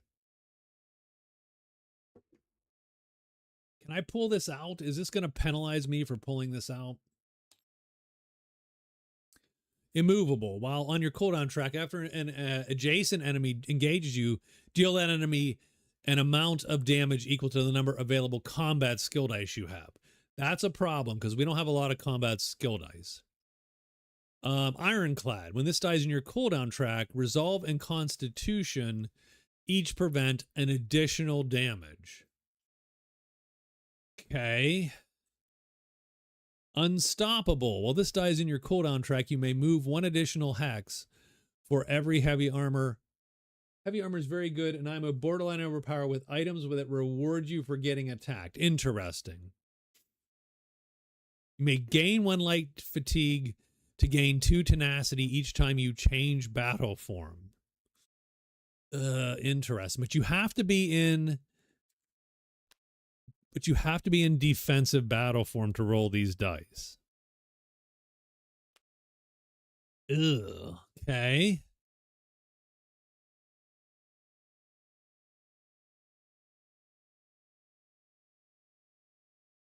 So it's largely put yourself in defensive battle form, roll the dice when you can. They stay in your cooldown track while you go do shit. I mean, we'll take it because I've never taken it. I don't know if I'm going to be able to use it well, but I'm going to train that instead of taking items. And I'll put it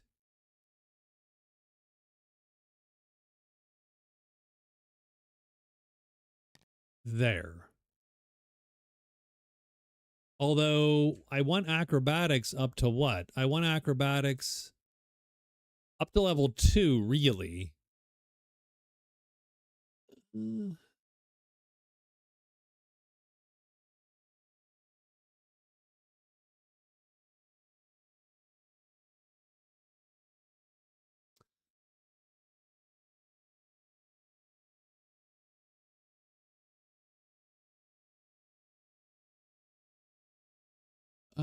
I mean, expert evasion, though, is incredible. So while this dies in your cooldown track, if you're dealt damage, you may prevent all of it and immediately recover this die. So we'll try it. Obviously, it feels like you want this to level 4, but you want this to level 3. So that's not going to work.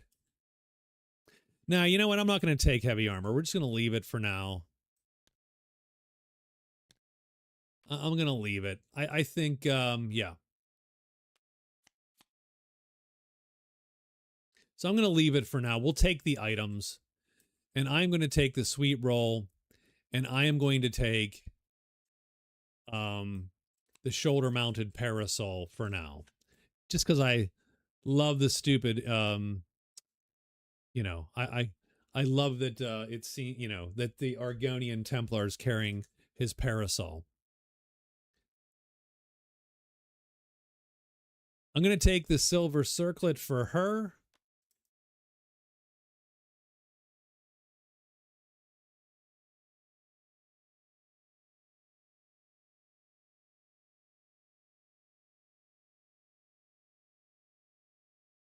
Oh, they should probably trade at the end of the day. And then the glyph of absorbing.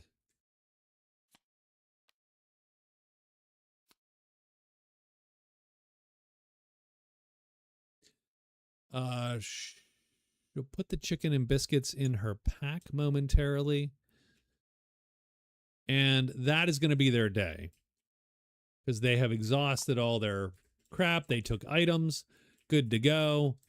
Rewards. No rewards. He's got nothing for him.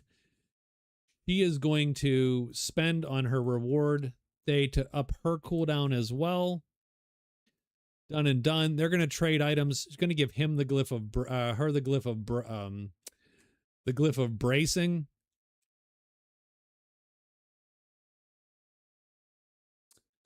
So let's clean that encounter up. Let's activate the province effect. It's going to be raining tomorrow. It's going to be day 8. Keeping in mind that we have completed the side quest. So when we resolve...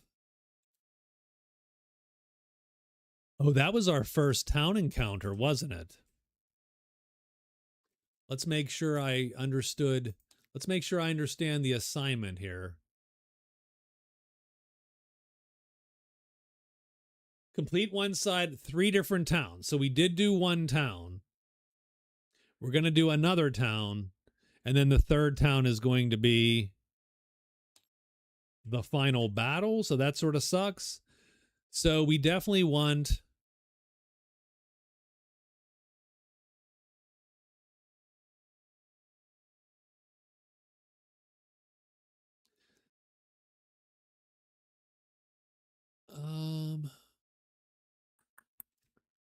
So I'm going to go 1, 2. We are going to fatigue to 3. And that is an unstable. So it will roll that die for me. It is a combat clash. Oh, geez. Let's see if we can actually not suck. Origin of species. A tortured snarl breaks the muffled silence of the marsh. It sounds vaguely familiar. Certainly animal, though you can't recall exactly what kind. Rounding a copse of trees, you see the source of the noise and understand your confusion at its origins. The creature before you looks like something you've seen before, but different, a new breed of animal, or perhaps some unholy hybrid. And huge, immense. Further study of this creature could lead to new insights into the nature of the Black Marsh. You aren't the first to notice this beast is special. A ragged mercenary group has crowded around it, ready to bring down this valuable prize. Add 2 level 1 enemies to the EP and deploy them last. The first enemy deployed must be a beast, and its health stat is doubled. This unit is the new species. This encounter is failed if the new species is defeated. Otherwise, other enemies treat the new species as an opposing unit. This encounter is successful if the end of round 5, both the new species and one creature adventurer are undefeated and every other enemy is defeated. So hold on. So our EP is 16. So we must place a level 16 beast, or a level 10 beast, I should say. It's a giant freaking bat. But he deploys with double the hit points. So he gets 10 hit points. That is the creature, the wacky creature. So I'm going to right-click him. I'm going to not make him a companion, but I will mark him as something different. I'll mark him as a companion. We still have 6 EP to go, so we deploy a level 5 enemy and a level 1 enemy. Yeah, I hate the bat, by the way. I don't like the bat. Oh, my God. And we got some nasty little dudes, too. And add one of these enemies to the EP and deploy it last.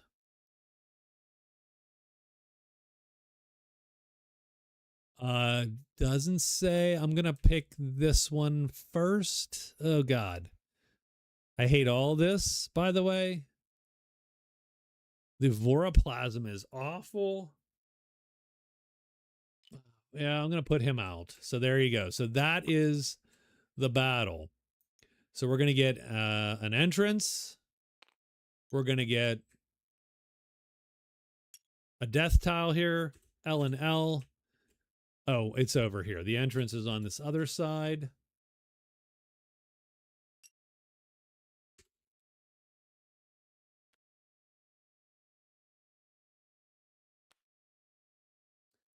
First creature to be deployed is the bat in this space. Second creature is him in this space. Third creature is here. The fourth creature, the last, is here. There are 2 cashy bits. One is here and one is in the middle here. Okay. Well, that sucks. I do. I feel under everything. I feel not good. Not good about anything that I'm doing at all so far. Yep. Nope. Not feeling good. Not feeling good at all. I am going to put, I think I would just go here. Are bats as nasty as they are in Dragons Down? This bat is. It has 10 freaking hit points, for God's sake. Because he deploys with double the hit points. Everything treats him as an enemy, though.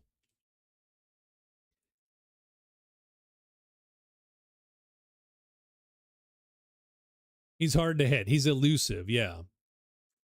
So I've got to somehow kill the enemies while somehow not getting tagged by this stupid bat. And he has 3 combat dice. Yeah, this bat is nasty.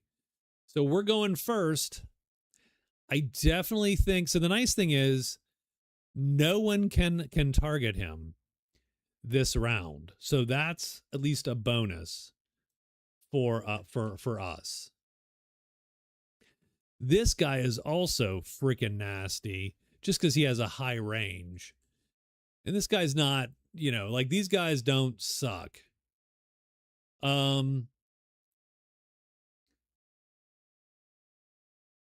He's the Dwayne Johnson of bats. That's also somehow stealthy. I do think we kill the Voroplasm first, though.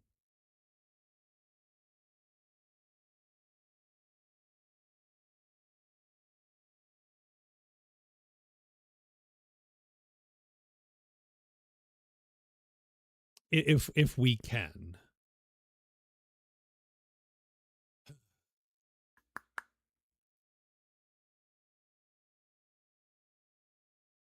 And so it's the Argonian's turn first. He pops his cooldown.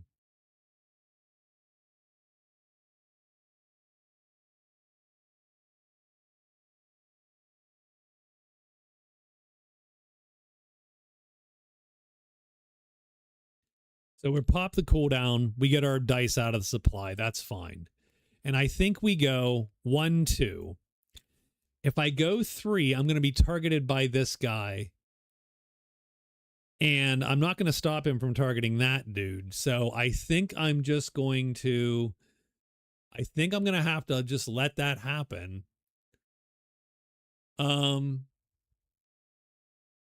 He has 10 hit points, so I have a little bit of time. I hope. I think I have time. Hold on. I think I got time. So the Argonian's going to go down, and we're going to try to pop this Voroplasm here. This yeah. And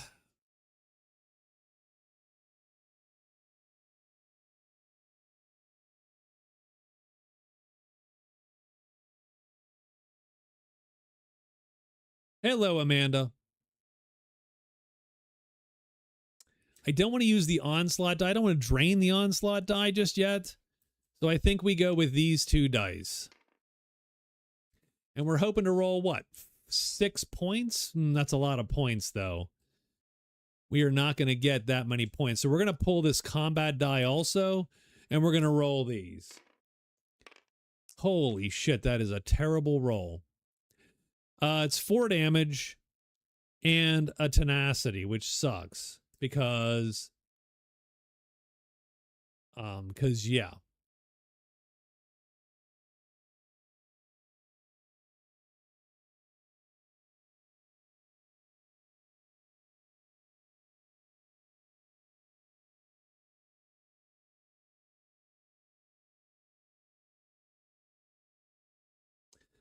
Now, can I, as part of an engage, use my class dice, class powers too? I would hope I can, because at that point I'm going to spend. I'm going to start spending. I'm going to spend points a little bit here.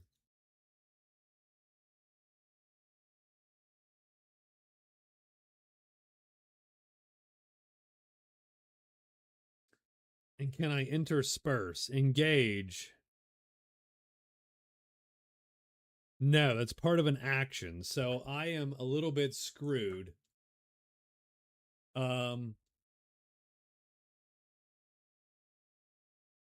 So I get this tenacity, but I can't use it because I didn't spend in time. So I'm going to deal 4 damage and gain 2 fatigue. So we're going to do 4 damage to this guy, and I am going to take 2 fatigue. That's 4 damage. He takes 2. 1. Oop. So he takes 2 damage. I took the 2 fatigue. I got a tenacity, which is pointless. I do not want to rewind time. Jesus Christ. Could you imagine I would have been done. I am going to, though I hate to say it, I am going to then just nuke this thing with solar flare. 1, 2, 3. I'm going to deal equal to my, oh no, my bonus hit points. I don't have any bonus hit points. Shit. Okay.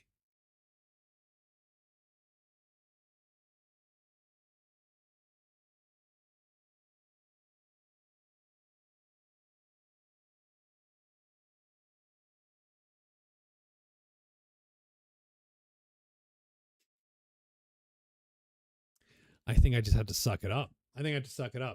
You luminous shards. I'm not going to luminous shards now. I'm going to wait. But yeah, no. I definitely was planning to thinking about using that, but I've literally got to be here to use it. So it's not a great, or here. So it's not great yet. So I am going to, because we know we have a round, but they go burr. He is done. I'm gonna say, oh, you're done. The Breton's gonna go. She cools down and pulls that die out. And then I am going to...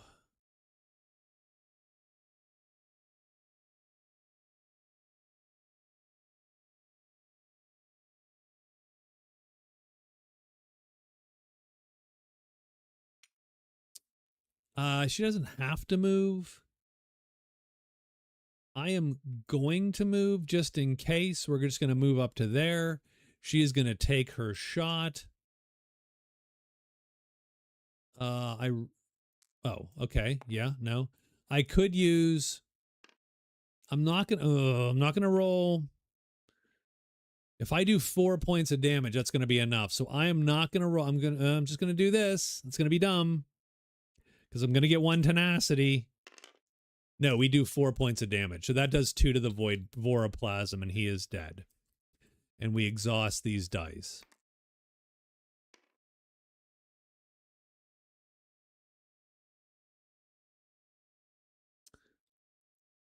I should have rolled this if I wasn't going to attack. So I am going to just add that to my, and I get a tenacity. God damn it, which sucks because it blows that. Do we have a level 10 creature out here? We do. That's funny. It's the dude. Oh, I'm not gonna. So the funny part is, I could have my creature attack the thing and kill it, and that would succeed to upgrade my warden. But that's not what I want to do. Oh, after a companion is defeated, you heal for 3 HP. I need to be on these cards a little better. There's a lot of so the one problem I have with this game is there's just a lot of unlike a Magic Realm or even a Dragon's Down, there's a lot of exceptions to remember. The game is just based on exceptions. And so unless you were super familiar, if you're running 2 guys, it does take a little bit of sort of wacky of doing.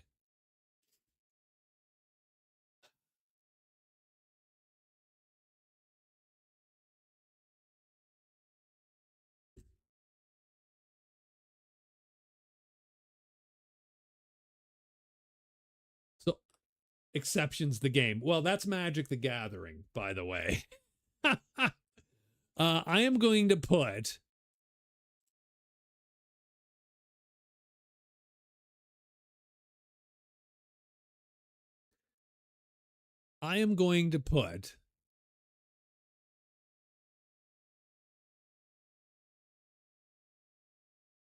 what's the Feral Guard? I've never pulled the Feral Guardian out, so maybe we put that out. Touche, absolutely. He has 5 hit points, maim, and rush. We're going to put the Feral Guardian down, so she's going to burn all that tenacity. And we're going to put the Feral Guardian right there. And so that's 5 tenacity, and she is done. She is then going to enchant the companion. Maim is good. Maim good. So so he gets divert. So he cannot be destroyed unless he's knocked to 1 hit point and then damaged. When the Guardian takes its turn, we are going to charge that guy and do 3 damage to him. Oh, what's his name?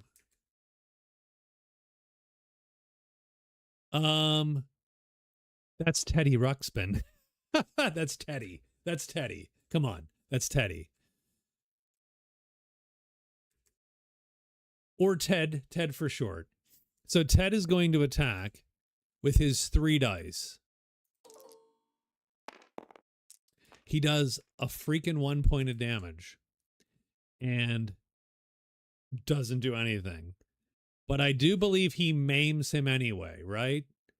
Maim. After this unit's engaged, he gives him a maim.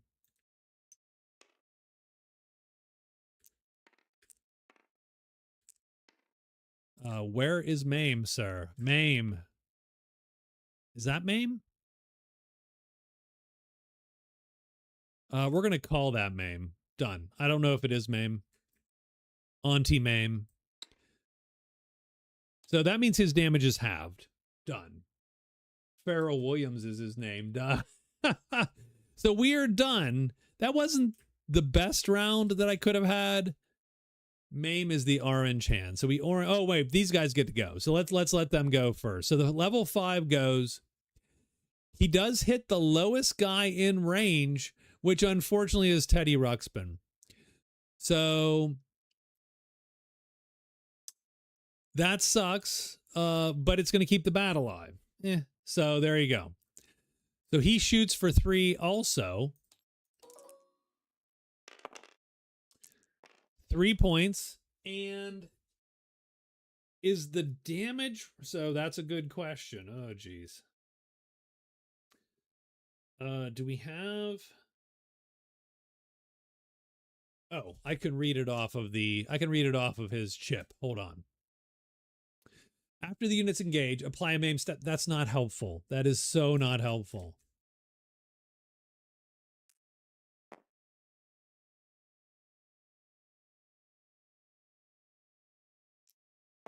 What if I roll it? Will it change for me?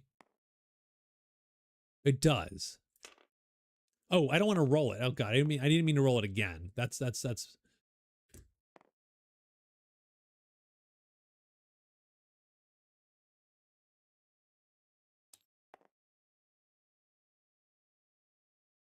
That is so annoying, by the way. The fact that it doesn't... There we go. We got it to maim. Thank you. When this unit rolls combat skill dice, the total damage is reduced by half, then rounded down. Okay, perfect. So he does 3 points of damage. That is halved and then rounded down. Our guy takes 1 point of damage.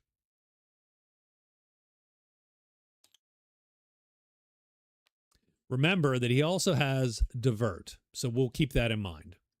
This guy goes, and he is going to shoot 4. 1, 2, 3, 4. Ooh, crap.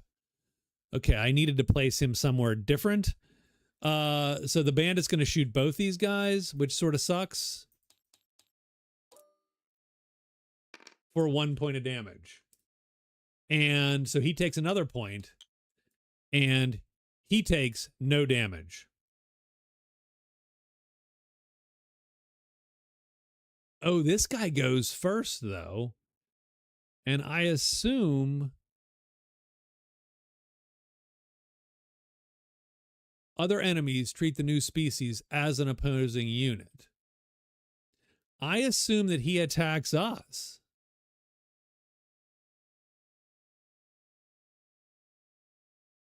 I assume he goes here and does his damage. So I should have done that first. Which would have made him go 1, 2, 3. He still hits them. Still hits both of them. Done. So unfortunately, this guy still does damage. He does 3 points to the Templar.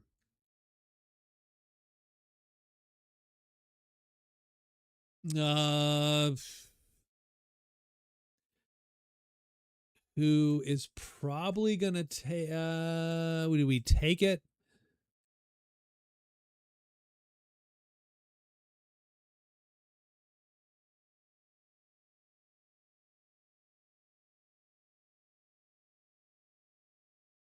No, we're gonna do the one. We're gonna do the once per battle. We're gonna soak the damage. Done. So he has soaked his damage. Done. And that's the end of the round. It's now round 2. It is our turn again.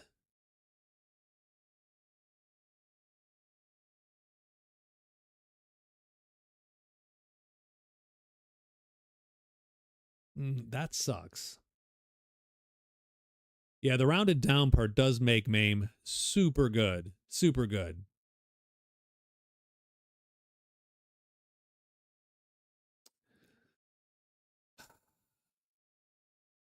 So the first thing is we cool down.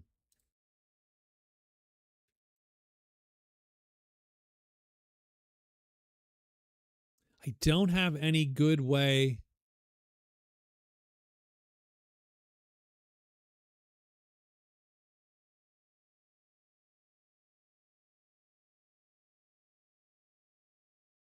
So I can move 3. 1, 2, 3. But I can't hit everybody. I can go 1, 2, 3.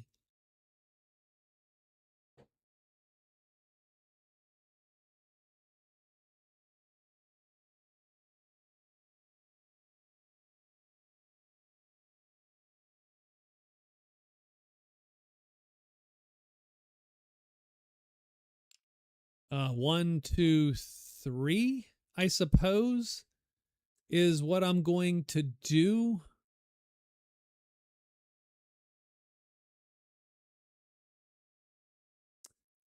Which does suck.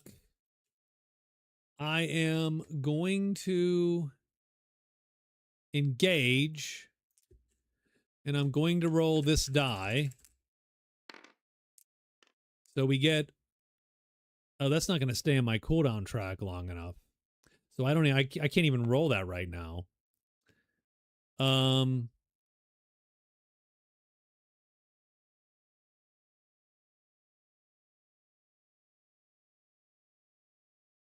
It doesn't super matter because I'm going to get to this guy.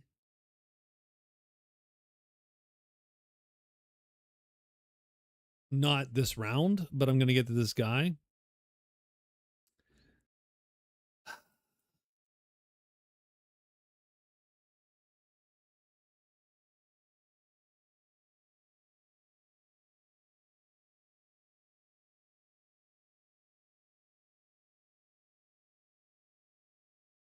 Can I get to this hex? So I'm here.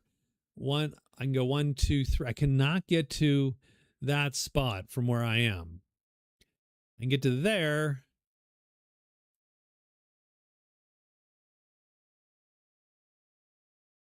I could do 3 enemy combat dice deal to all targeted enemies if I'm here. This is the spot to shoot those guys. Oh, God. That sucks. That sucks. That sucks. I tell you what I'm going to do. So I am going to go 1, 2, 3, I suppose.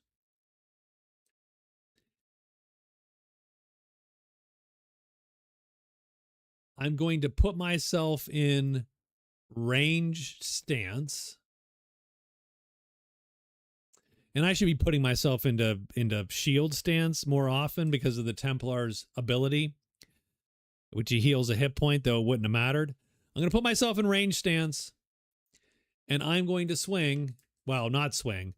I'm going to roll these 2 dice.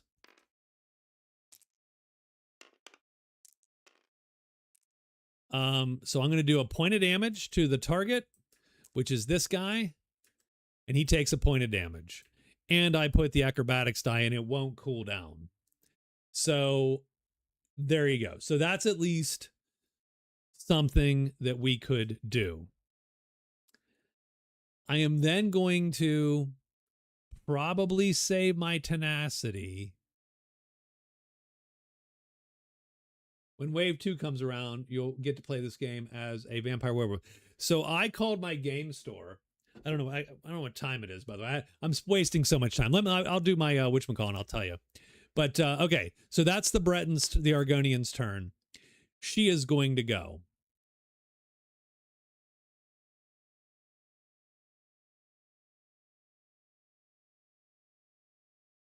Oh, and she got tenacity. So she's going to cool down. So that's nice. At least she can cool down.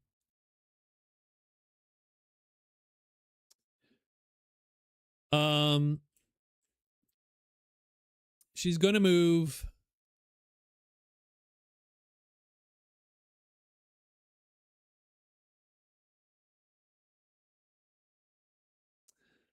One, 2 to be a little bit farther away from him. And then she is going to shoot the Argonian Marauder. Now he also has divert, so he cannot be one shot effectively. I am going to use these 3 dice, though. I do think he has armor, right? He has a point of armor. we want to do a bunch of damage.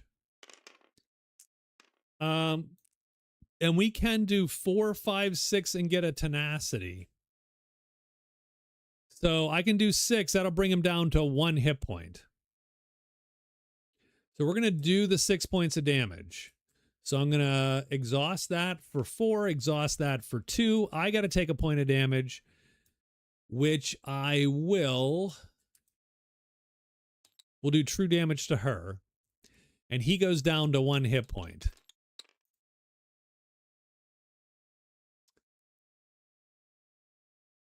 I will now take my point of tenacity.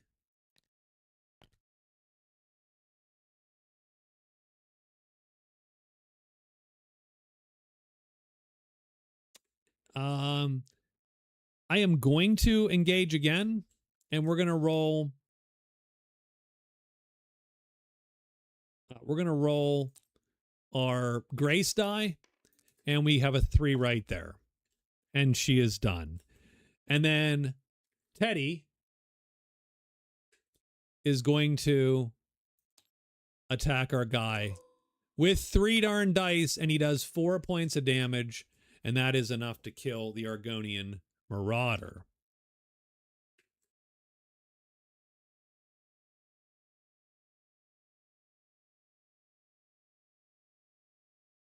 And we get to move him if I'm correct. So we will put him. So where's he going? He's going after the Argonian.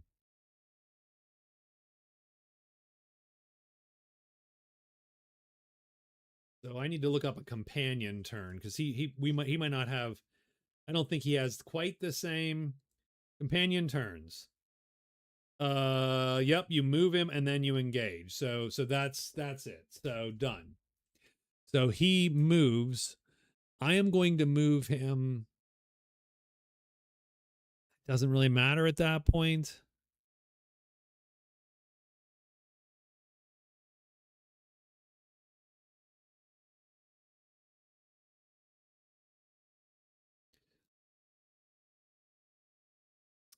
He'll move here and then attack. Done. Okay. And that is his move and attack, and he is done. And now the bat goes, and the bat is going to come attack the Argonian again. Oh God, this is bad. We're not as sturdy as we need to be, this Argonian. Should have got that heavy armor, I think. He takes 3 points of damage, which we're going to soak. 1, 2, 3. And we are done with the bat. And now this guy is going to do a die of damage to, theoretically, the Feral Guardian and the Argonian. So 1 die of damage. Oops, that was 3 dice, by the way. That's a lot more dice than he gets to roll. Looks like he's doing a point. And so we're going to take a point, and he's going to take a point. Done and done. It is round 3. We cool down. I don't need to. And I didn't start correctly. That's fine. I'm going to spend 3 and get 3 bonus hit points. So we're going to do that first. I am then going to move. I'm going to move 2. And I'm going to engage our guy here. So I cool down. Oh, and hold on. I can move 3 at the beginning of my turn. So I'm going to go 1, 2, 3. And that's where I'm going to end up. So 1, 2, 3. So we're going to do this cache. Because I have not been good at grabbing chests recently. So we get a 4, a 2, and a 6. We'll keep the 2 for a second. This is my second roll. So we did get a 6. And I'm going to take the light fatigue and make that a 3. So light fatigue. And we get a Gilt Stargazer Sigil. At the start of an enemy's turn, reduces range for 1 for the rest of the turn. That's in his item. And then we're going to hit this guy. And I'm going to hit him with, he has 2 freaking hit points. I'm just going to pull this die and that die, and we're going to roll it. It's 3 and fatigue. Son of a bitch. I mean, sure. I'm going to pull, oops, that was, wow, whatever. That, you're allowed to use the sigil to reduce an enemy's range from 1 to 0. Really? Really? That's pretty cool.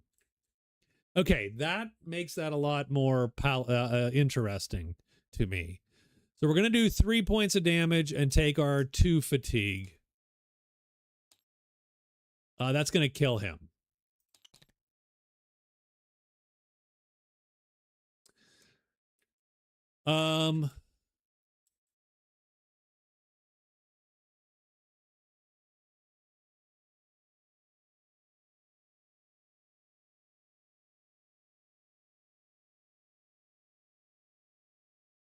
Now, technically, I haven't moved yet because that move was on the start of my turn. That was my 3 move. 1, 2, 3 at the start of my turn. So I engaged, and then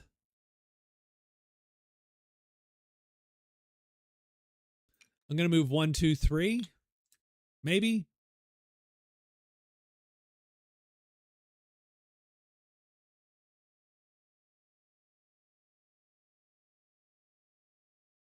When do we get to end this freaking battle? At the end of round 5. Oh my God. Okay. Okay. Do we have anything else to do? Oh, after you deal damage to an adjacent enemy. So I did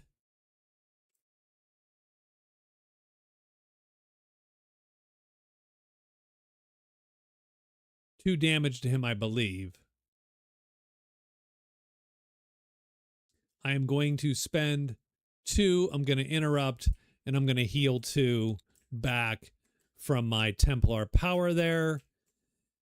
I am going to take 1 extra fatigue, and I'm going to shift to defensive stance because that will heal me 1 point next turn. And then I am done. The Warden is going to go. The Warden has 1.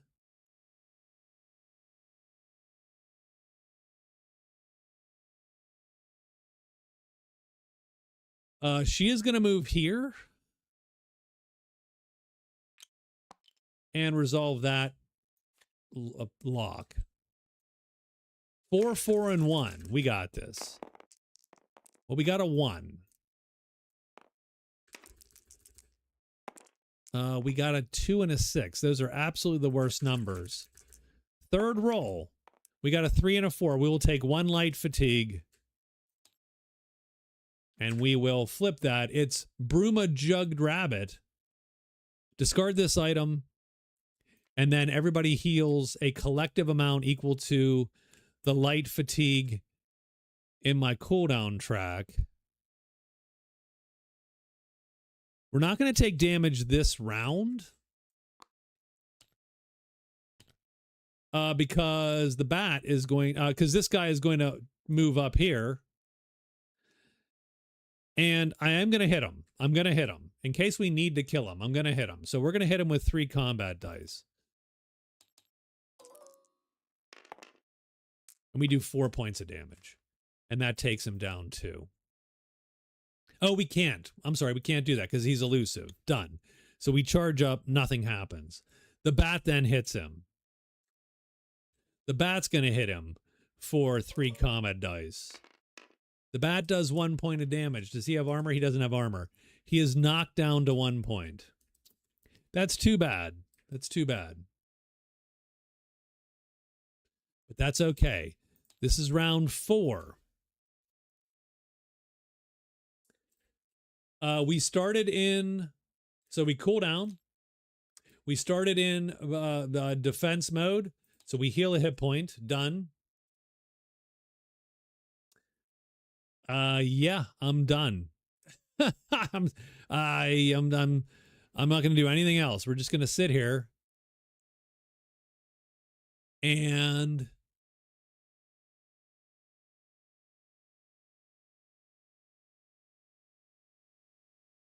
I'm going to have to survive one round effectively. Oh, that's a rough round though. That's a rough round. Let's not be silly. Um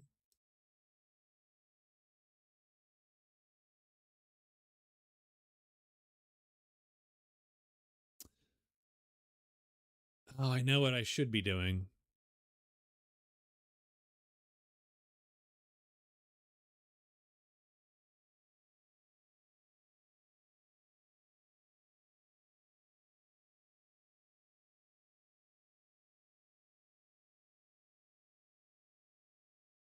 So I'm going to move 1-2. So I healed my point. I moved 2. I'm going to engage, which acrobatics doesn't care what stance you're in. And we're going to roll this to put it on the cooldown track. And it is 5. Done. And then I think I am, and I engaged. So nothing else. The Breton gets her cooldown. These battles seem to be slightly longer than DD. Well, they should be longer than DD. They're actually tactical battles as opposed to DD just being some dice, right? Like that, sure. So when does this enchantment get discarded? Oh, we had to discard it already. God damn it.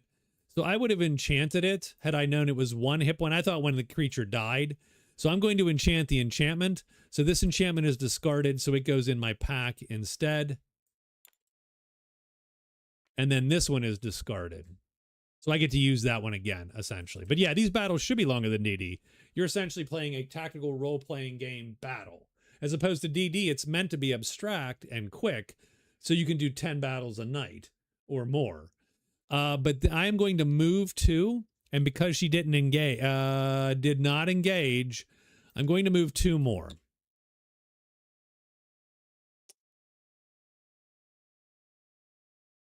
Our guy is going to, just sit there, of course. The bat is going to gut him.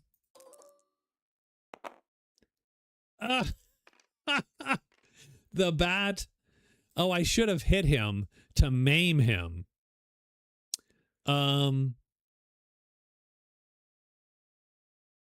So I could hit him there. I don't think it's going to matter, frankly. So he hits the bat and does no damage.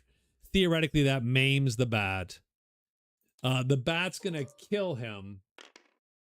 And he does. The Feral Guardian is dead. Now it's round 5, and we just have to survive 1 round. But I can move 5 hexes before I move. So I cool down.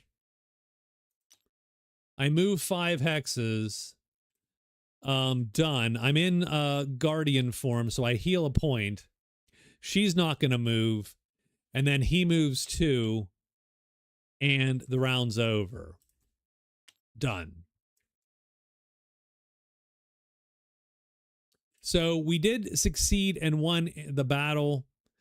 The encounter is successful. Both the species in one adventure is undefeated, and everybody else is defeated. We're going to clear this battle and clean up this encounter. We get 2 XP. Mark that up. Oh, that was tough. That was not trivial. Okay, so here's what I like about this game. The battles are almost always interesting, even though the units don't have really a lot of stats that are different. Like, it is literally all in the cards, the battle setup, and the keywords. So this guy's elusive, so he's a pain in the ass. This guy has divert, so he's a pain in the ass a different way. This guy has maim, so he's a pain in the ass a different way. Even though they all have a fairly small amount of, there's not a lot of variation in their hit points, really. There's not a ton of armor, right? They have 1, 2, or 3 combat dice. I haven't seen anybody more. If I do, I'm gonna weep. Wait till you see necromancy. Oh, I can't wait. So very interesting, right? So all those things are super interesting, and the way the combats work. So this die fatigues. I don't think anything. No, he's done. We clean up the battle. Let's take a quick look if we want to buy something else. I think I do want to buy something.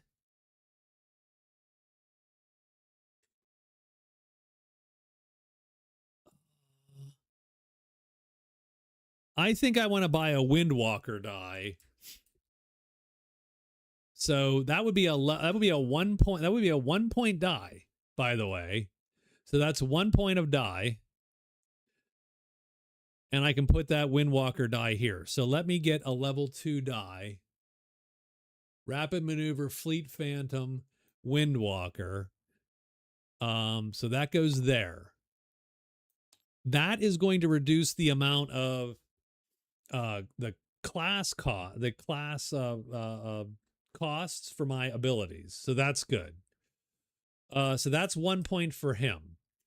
I don't know that he buys something, you know, a hit point. I'm going to buy a goddamn hit point.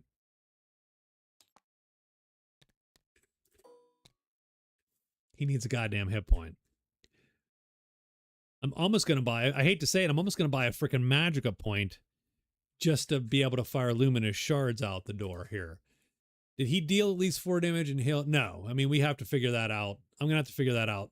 So I'm going to have to try to heal 4 points and do like a crazy attack. I don't know how to do that. Probably this. After you deal damage to an enemy, heal party member insight for hit points equal. So it's restoring spirit is the way we're gonna level up to our whatchamacall. What is she gonna spend on? Oh, so the story is so I played this. We played it once. We played it on the table. I played with my kid. We played, you know, 1 session's worth of whatchamacall. I would like to get my buddy Scott here and play a 3-player, or my Scott and my oldest son and my youngest, and play 4-player, because that seems like it'd be super fun. I called my local game store today, Monday, right afterward, and as soon as I was like, because when I bought the game, he was sort of ragging me, going, "Well, don't you want all the expansions?" And he had the distributor on the phone who was literally on speaker going, "Don't you want all the expansions?" I don't know. I think there's one, right? Valenwood. And so I called him Monday and said, "Yeah, I'm buying all the expansions. I need these expansions." um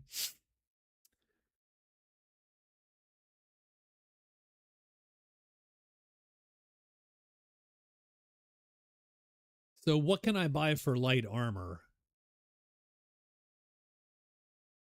Enchant weapon. When engaging in battle in any form other than, oh, I don't like that one. Reduce this die by 1 to reroll any one rolled skill die. If you do so, this engage ignores ethereal. So I'm going to need a level 2.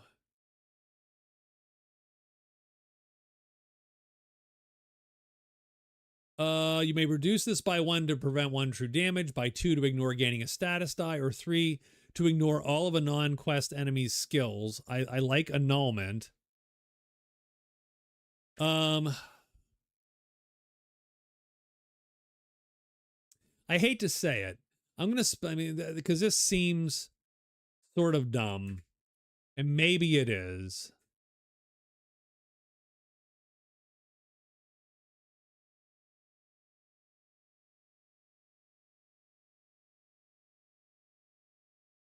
I do like Elemental Rage. That was fun last time.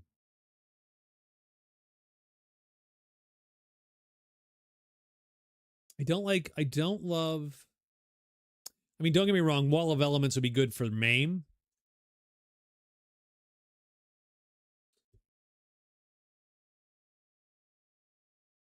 Oh, feels too easy to many people. Well, I could see that a little bit, right? Because just because the action economy starts to tilt in your favor heavily, it's a lot like, frankly, it's like my tabletop role playing game right now. My tabletop game, it's very difficult to make very challenging, difficult encounters because there's 8 of them. Anything anyone can do, any one dangerous guy, they can look and go, you, right? And just tag him. So it's very difficult to make that sort of like there's stuff to do, but it's not trivial to make that. I think we're gonna take a spell warding die first before anything else. Let's just buy a spell warding die. So that is our second die there, but it only cost us a point.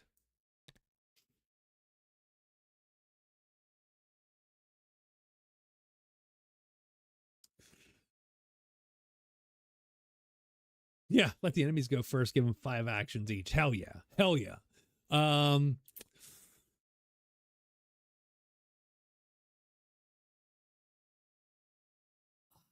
I think I am. Man, I'm good again. You are good. You are good.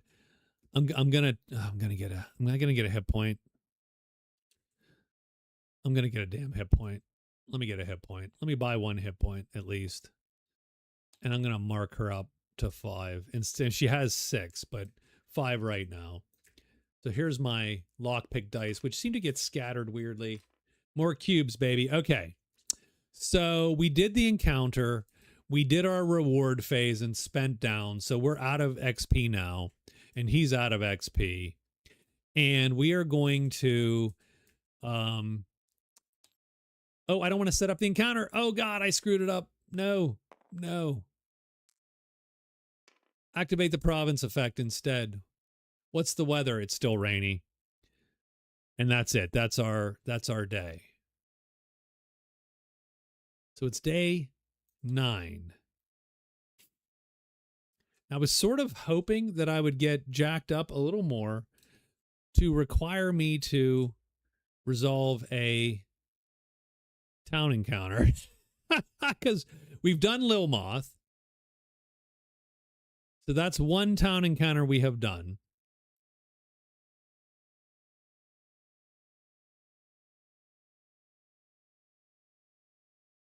But remember, nothing around us has an inn, which sort of sucks.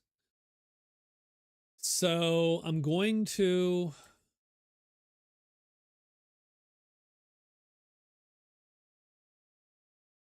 I bet you Leowin has one.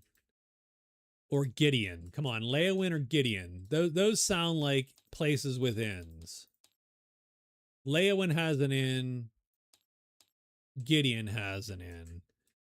So I'm going to go...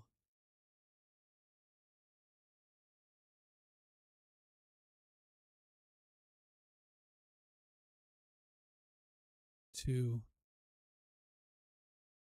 I can go up to 4. That's not super helpful. 1, 2, 3, 4, but that's not super helpful. 1, 2.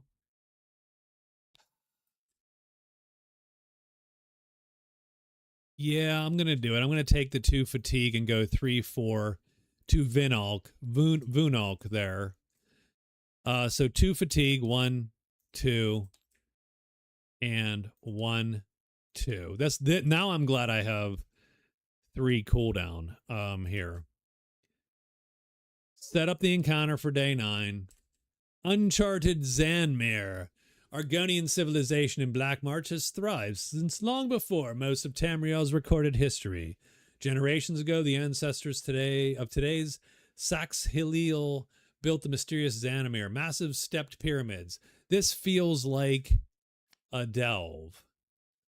Ugh.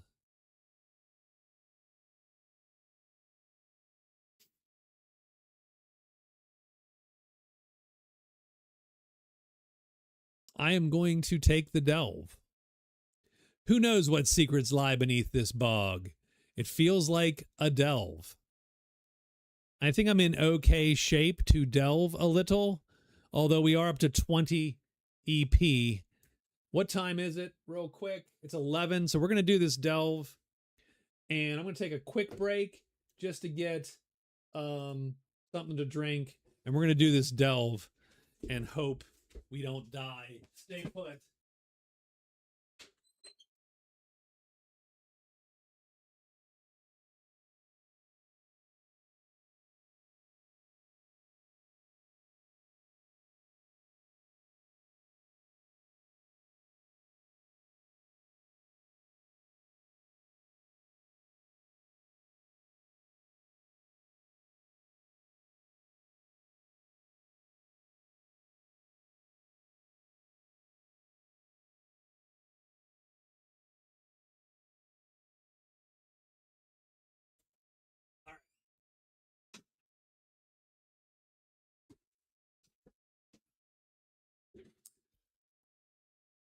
So we're delving.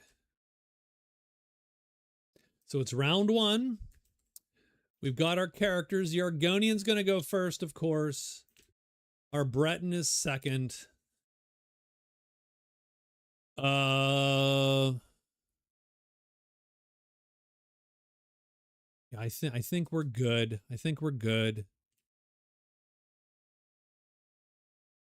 So we're going to cool down. So it's turn one. We're going to cool down. We do. We're going to explore this as part of our move. These go back in. We're going to shuffle the deck. The back in 5 minutes. Oh, thank you. Jesus. I've that is slightly embarrassing. And we draw a card. So our goal is to get 3 shards, I believe.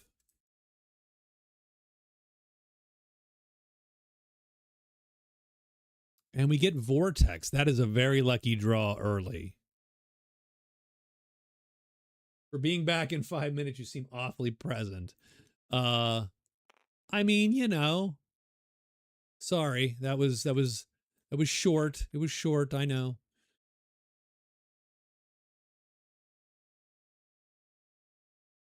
I don't see how we're going to explore. I suppose we have to explore down that way. That's weird.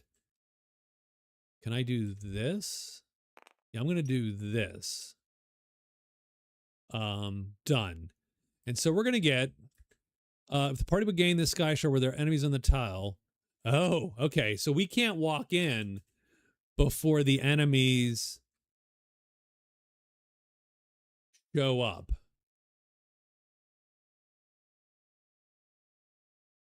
Like we have to kill the enemies first.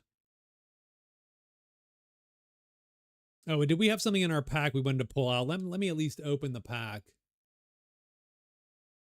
I'm going to pull the glyph of bracing out again. Done. It's going to get crowded. It is going to get a little crowded. Okay. So done. That's fine. That's fine. We will, the only sucky part is going to be when there's a missileer, when there's a missile guy. So he's going to just pling us, but we might be able to kill him. So we get Bog Dog. Bane. He goes here. The 5th level enemy is an Argonian Marauder, goes here. And then a 1st level enemy, the High Elf Bandit, goes there. And we get 2 cash chips. 1, 2, here and here. We can't enter before we kill everybody. That sucks a lot, by the way. But, okay. We are going to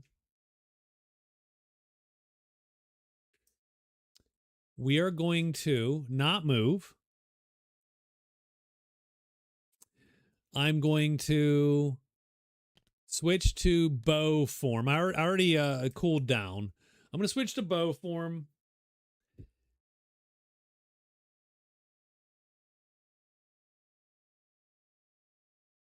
And I am going to bear time or not enough tenacity. I do not have enough tenacity. I do forget, and I did forget, by the way, that you get 2 tenacity whenever you do an unstable encounter. So I'm going to need to think about that, because that's a good way to build up tenacity for the fights, and I have not been doing that. So I need to work on that.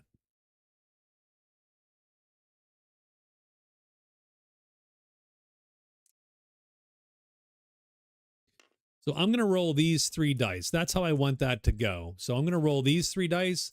We're going to go in bow mode, ranged mode. I'm going to target the bandit. And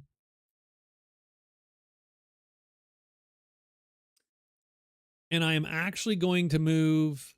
I'm going to move here and do that and target the high elf bandit.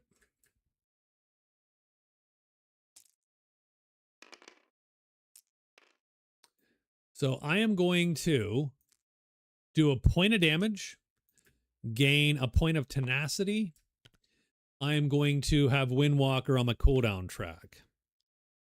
Now, does that reduce the cost of these to 0? If it does, that'd be pretty interesting. So the first thing is 1 point of damage. Does that actually injure it does. Although that's not true, because he's dodgy.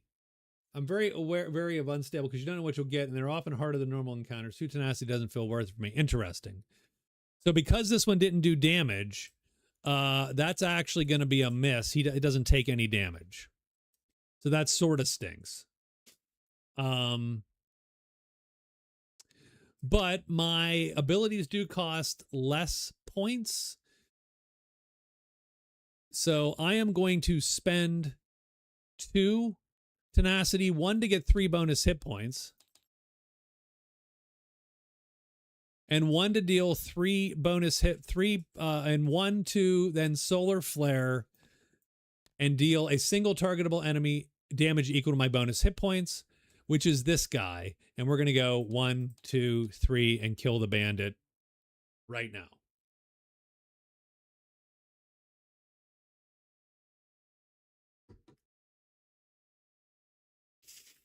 It's the Breton's turn. The Breton is going to back up to there. She's going to cool down first, of course. She's going to back up to there. And she is going to engage in spell form, of course. 1, 2, 3, the Argonian Marauder.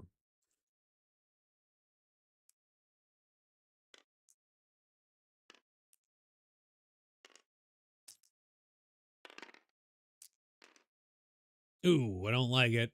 2 tenacity, 1 true damage. 2 damage, that's it. And 1 tenacity. So 2 damage will do him a point. So he'll take a point. She is going to take the 2 tenacity, 1, 2, to get up to 3.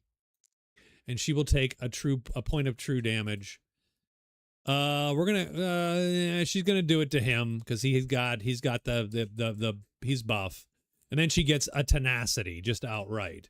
So that brings her up to 4 tenacity.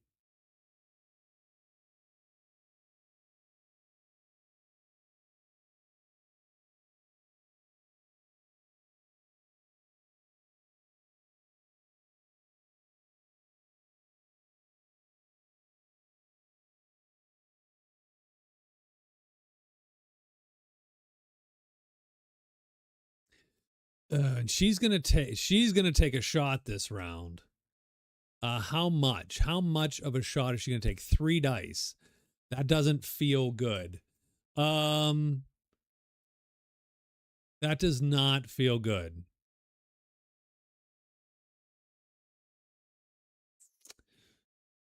I am going to. So let's think about this.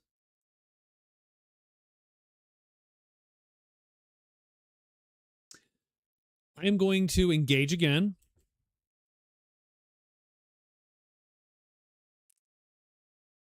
We're going to take a fatigue, switch to range stance. We're going to engage again. And we're going to burn, obviously, this combat. Our range is 3 because of the bow. 1, 2, 3. And we're going to roll, what, 3 dice? Yes, 3 enemy combat dice and add it to the engage.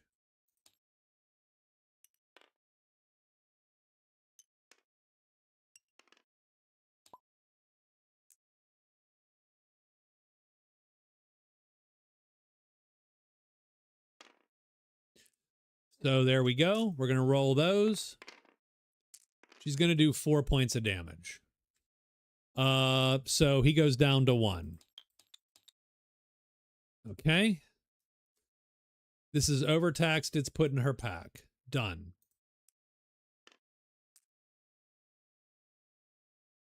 These return to supply. This is exhausted. She is going to spend 2 points. 2 tenacity to bond with nature. Oh, no, she can't because it's not a creature. That's fine. She is going to... well, I hate to say it. She's going to absolutely put out the Cliff Racer. So 1 point, Cliff Racer comes out. That's going to tank for her. Got to do it. Got to be the Cliff Racer. They shouldn't have enough tenacity for anything else. She's going to put the Cliff Racer there. Done. She is going to overheal it. So she will spend 2 to heal it. And that's going to give him 2 more hit points. And now she is done. The Cliff Racer will not move. In his engage, he has no targets. The enemies will move.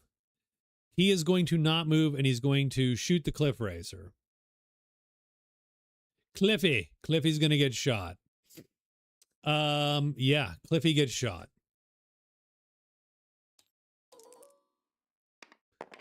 Cliffy takes 2. He is going to move up 2. He is going to hit Cliffy with his 1 die.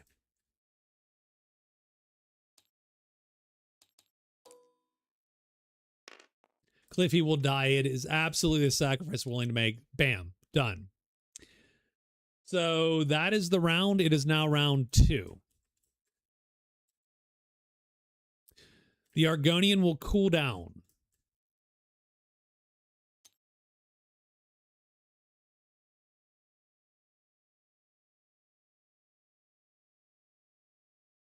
He will move 1. He is going to target the Bog Dog. And frankly, we just need to make sure that we hit something. And my dice have not been great. So we're going to heck with that roll button. That sucks, that roll button. We do 6 points of damage possibly, but have to take 4 fatigue.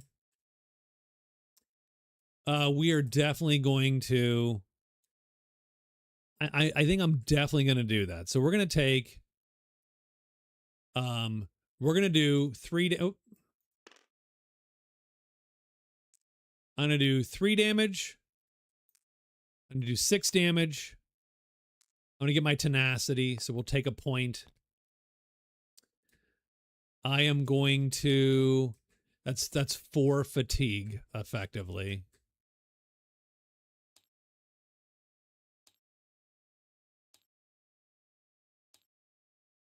But I think... Do we do that as we resolve each die? Because that makes it a little crappier, by the way. Because it would then look like this.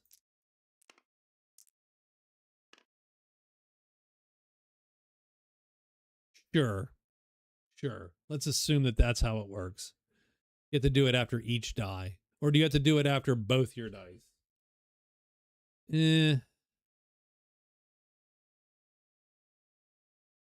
If that's the case, we'll take the tenacity first.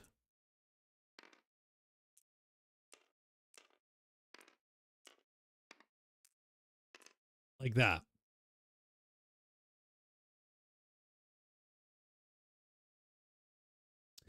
I don't know, but that's sure. But that's 6 points.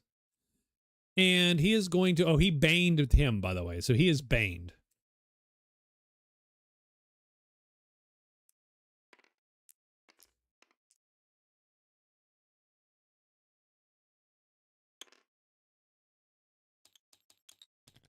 Done. The Breton will go. She will cool down. It's not a ton. She doesn't have a ton of damage to do there, unfortunately. Can she do damage? Maybe. And he enfeebled. What does that mean? Enfeeble means light fatigue. So no, you're not going to enfeeble Cliffy. She is going to roll.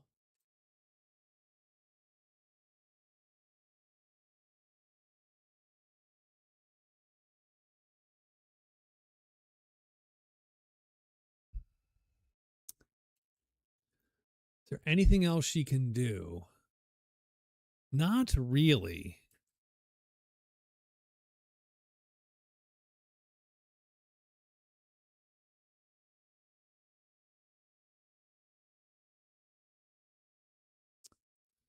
I mean, I think she's going to, she'll engage.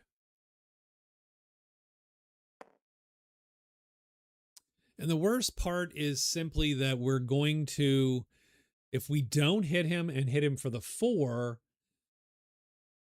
we only have to do 2 points though. So you know what? We're going to roll it. So we're going to roll, and I'm actually going to roll 3 dice because we're going to put our grace on and we're going to put all that on. Oh my God, you've got to be kidding me. And she does not have enough tenacity to eat that. She does.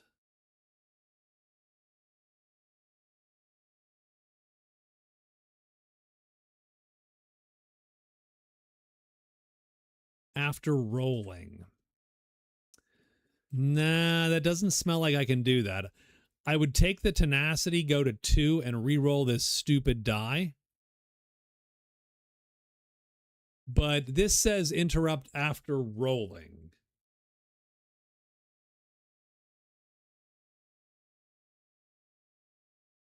So that smells like instantly after rolling, not not when you start affecting the dice, essentially, or doing the dice. So we're going to obviously put spell warding in. I'm going to take a point of tenacity for sure.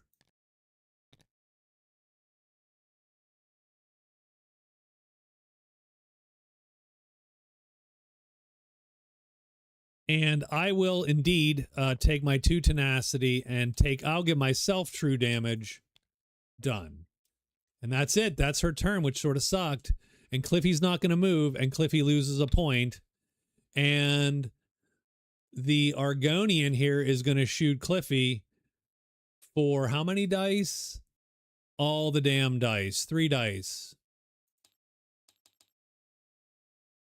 So Cliffy's dead. Cliffy's dead. 0. No, Cliffy dies. Cliffy dies. And we knew that was going to happen. Done. And Cliffy is dead. And this becomes round 3.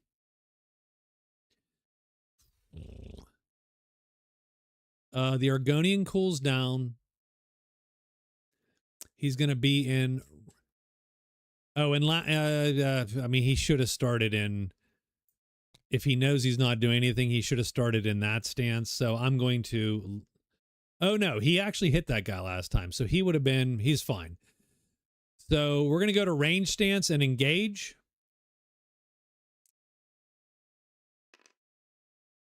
Although he has armor, doesn't he? Yeah, so it's unlikely we're going to actually hit him with anything. So maybe not.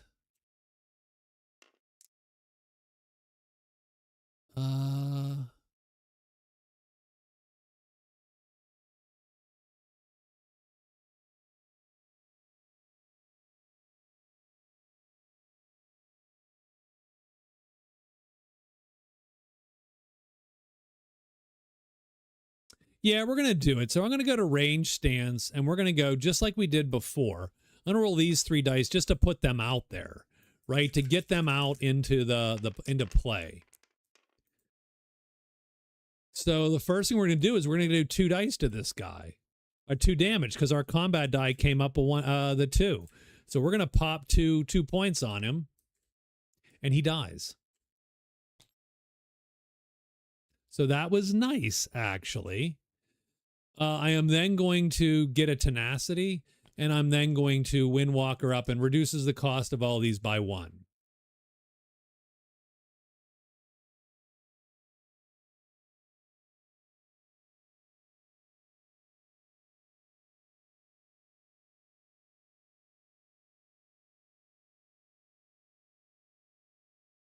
So that's my engage. I'm now going to move.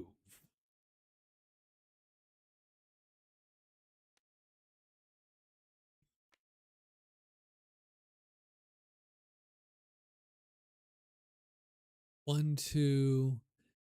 I'm going to go 1, 2, and we're going to explore as part of our move.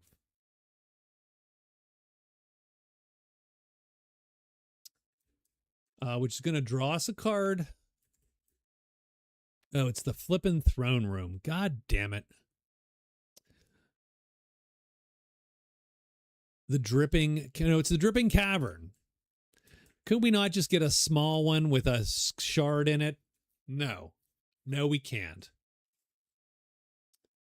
And we don't have anything to re-roll or re-whatever or whatever the heck.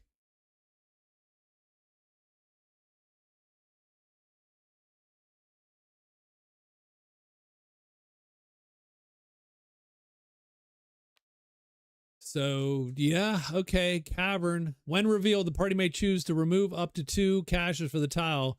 You may deal damage. So let's first see what the hell shows up, and then let's see what happens here. So let's get this bad boy done. I'll put it like that. That's fine, right? I think I just have to line these up somewhere.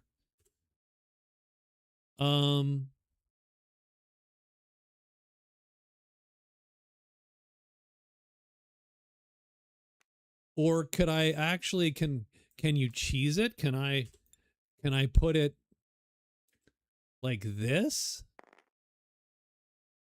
and put all those together? Let me see that real quick. Hold on.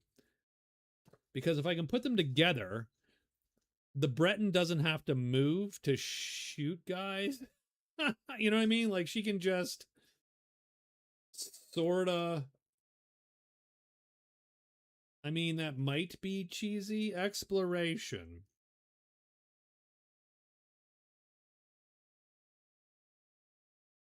The map expands. The hex is explorable. It's an edge hex. Sure. One of its hex edges is not. I believe we're allowed to put the tiles together.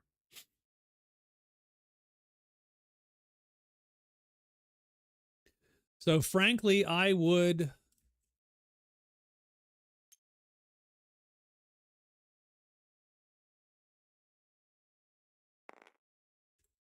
might do that.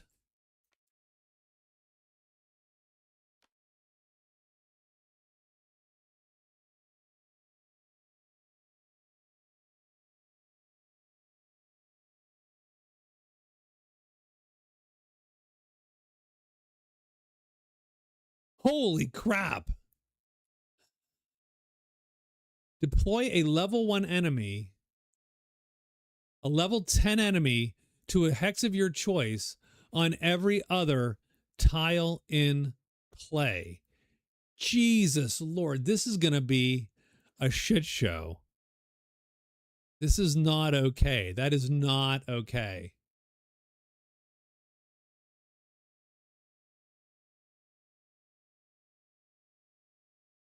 When I enter.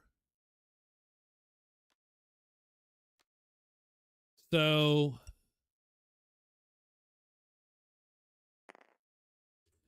let's see first, just right now. So let's see what monsters are going to end up here.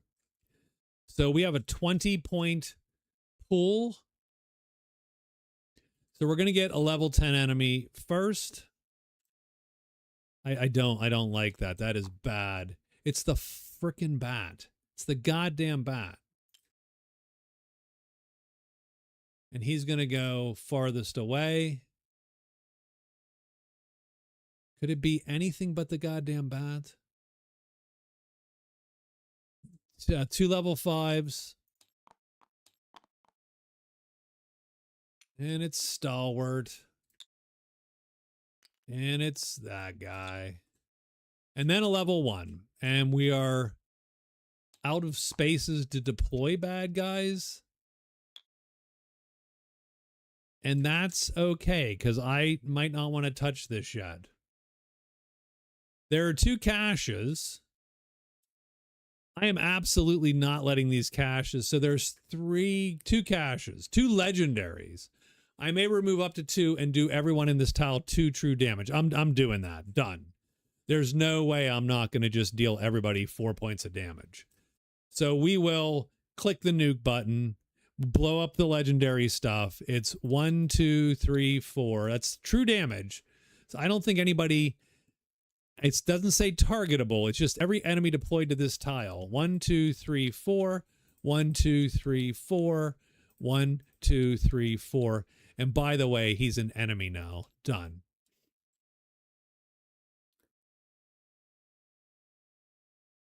And that was the Argonian moved 2. Everybody is going to move 2 up and shoot. So we're going to move 1 back momentarily and just hold tight.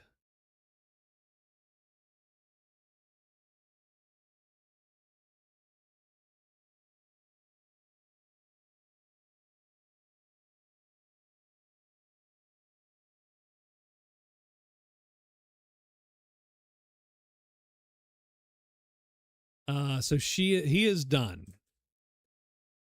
And I believe he cooled down already. And did his thing. Now his powers do cost less.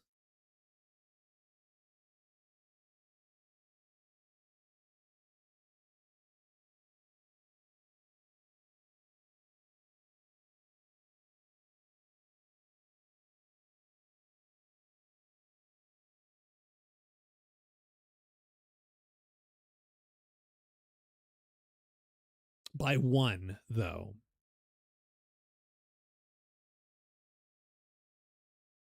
I think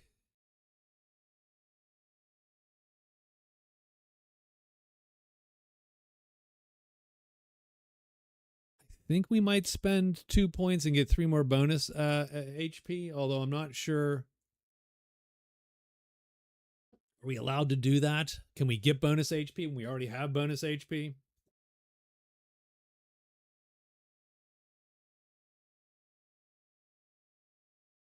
I assume you can?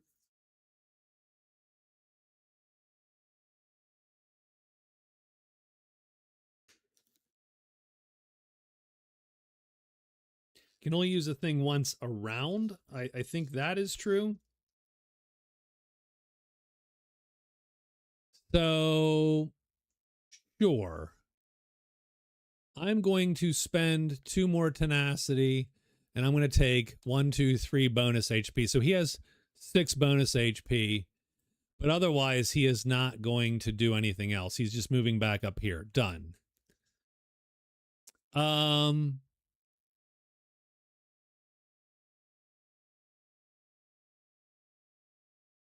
she really needs, she just needs more range, but she does not have more range. That's too bad.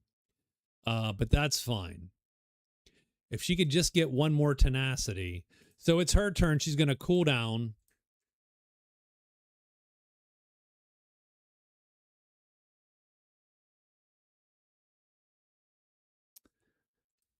But I don't have a lot going on right now.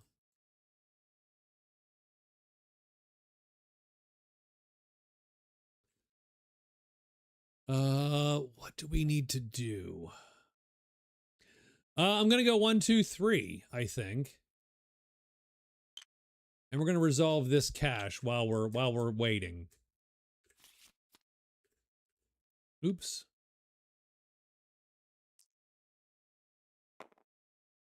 We need a 6, a 1, and a 6. Now, none of these matter what they actually are. It's just sort of fun. We did get a 1.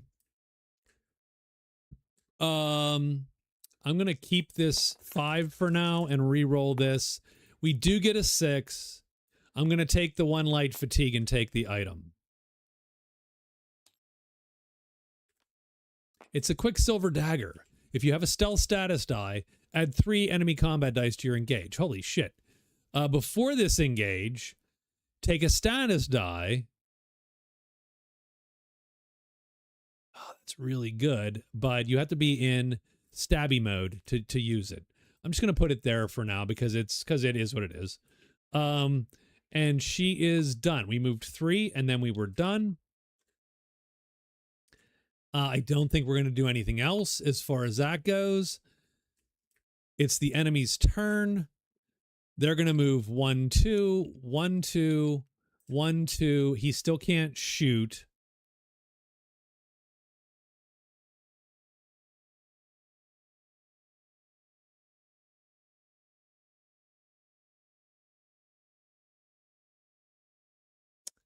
And that starts round 4. And again, we don't really want to enter this hex right away because so we're going to cool down. It doesn't get us much, but we're going to cool down. And the problem is we can't do much this round either. Which sort of sucks.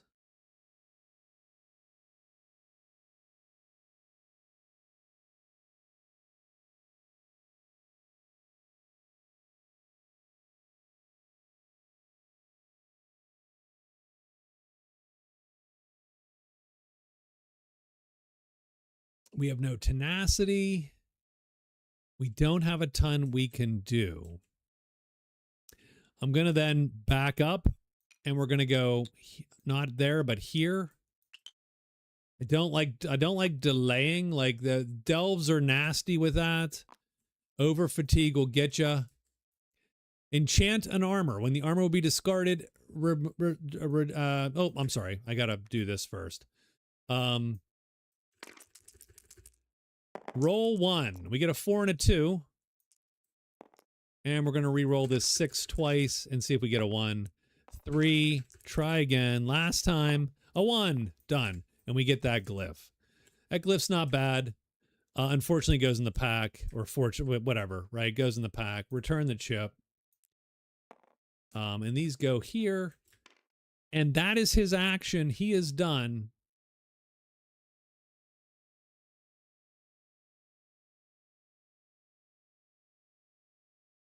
And pretty much everything we would do is going to make her attackable.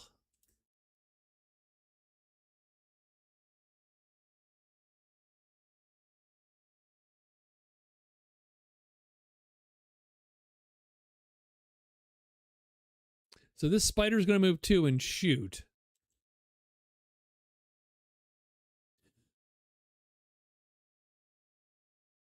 So largely comes down to I'm trying to just avoid as much as possible. So I have 1 more round.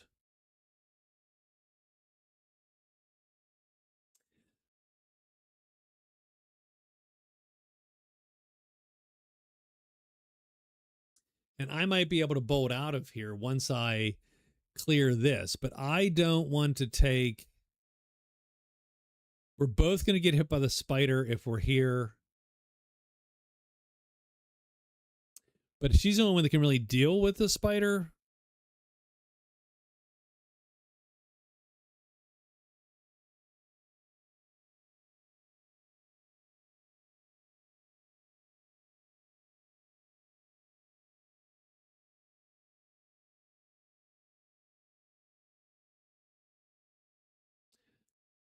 If he goes 1, 2, he's going to go 1, 2, he's going to go 1, 2. Like everybody's going to charge up. And then it's just all hell breaks loose effectively. So that's, I think, what we're sort of counting on. So it is her action. She's going to cool down.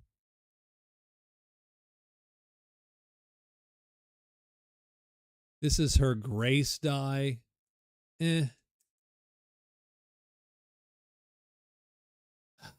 I am going to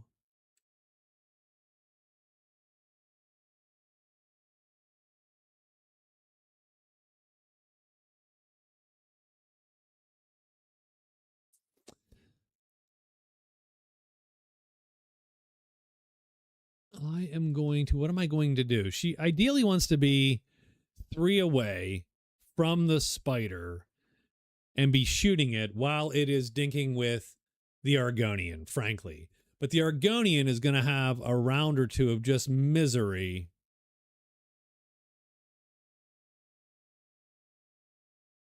Although again, these guys have 1 freaking hit point. So we are in good shape. The most dangerous thing is entering and getting the sky shards. We're going to draw 2 extra level 10 creatures.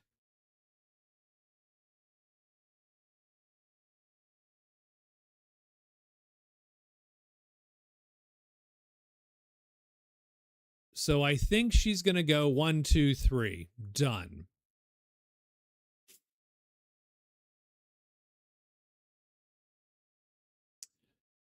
And she is going to be done. She's going to complete her turn with that move. And I don't think anything else happens. And now it's round 5. Oh, the monsters go. 1, 2, 1, 2, 1, 2. He shoots the Argonian.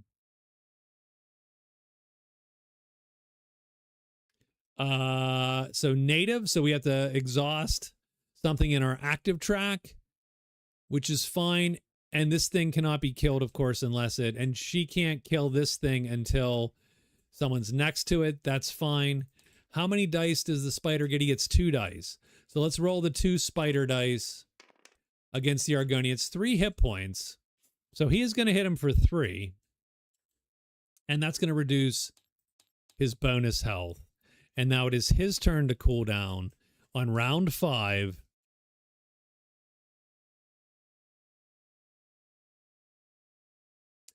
And I think we go 1, 2, 3 like that.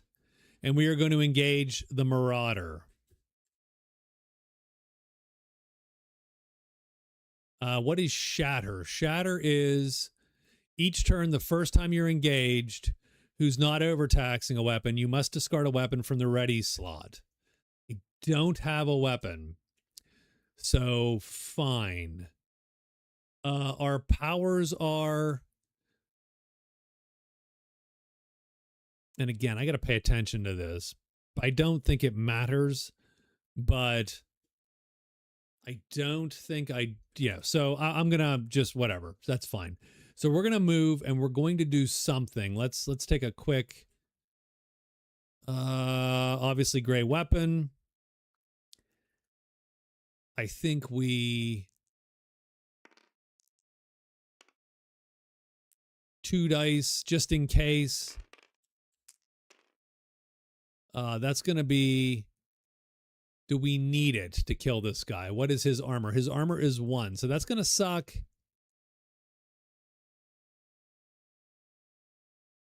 That's going to be 3 dice and 2 light fatigue or 1 over fatigue. So he's going to do that and take the fatigue. But we're actually going to do, I'm sorry, this die first.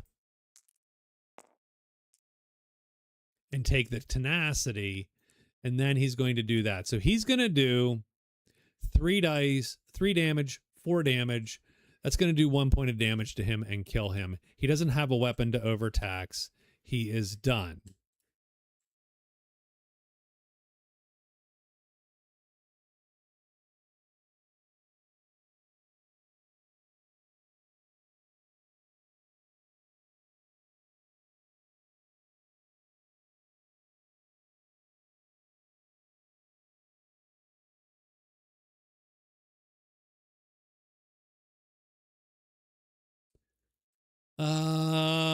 Oof, none of that really matters at that point. We are going to. Do we have anything else we need to do? Remember that the cost of everything is down by 1. We could theoretically.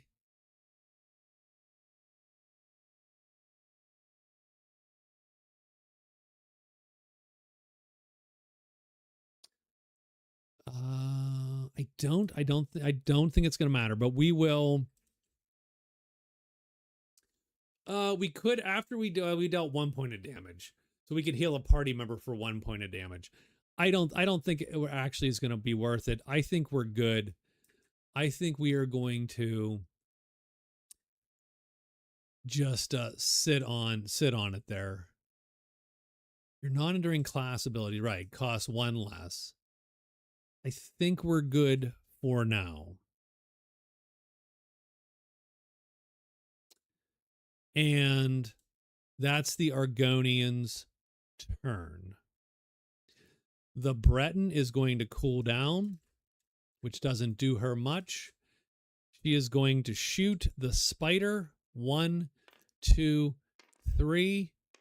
We're actually weirdly maybe hoping to get a little tenacity out of this. We'll see. Oh, God. Okay. She's going to do 4 points of damage to the spider, though. But she only needs to do, 1 of those. So she's going to do 4 damage to the spider. That's going to kill the spider. He's stalwart, but he had a point left. And she can choose not to do this. She is instead going to gain the tenacity and deal 1 true damage to her buddy, the Argonian, again. So she knocks him down a bit.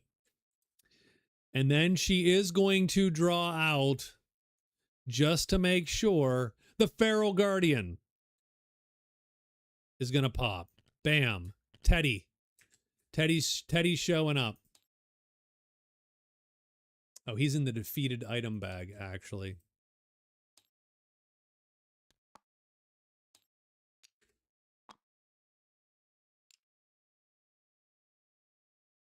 Bam.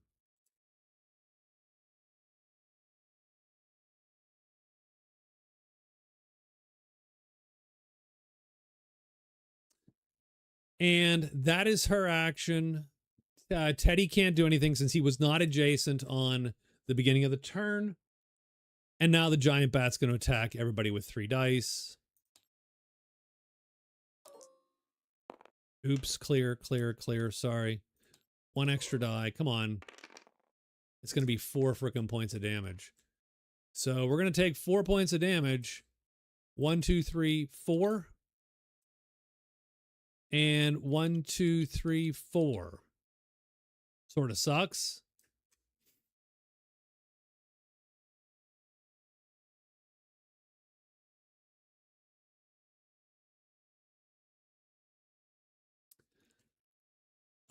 Sure. It's now round 6, which does suck because now everybody takes an over fatigue and they take a point of damage from having the over fatigue. Ugh. Okay. We can attack the bat at least, so that's nice. We do cool down.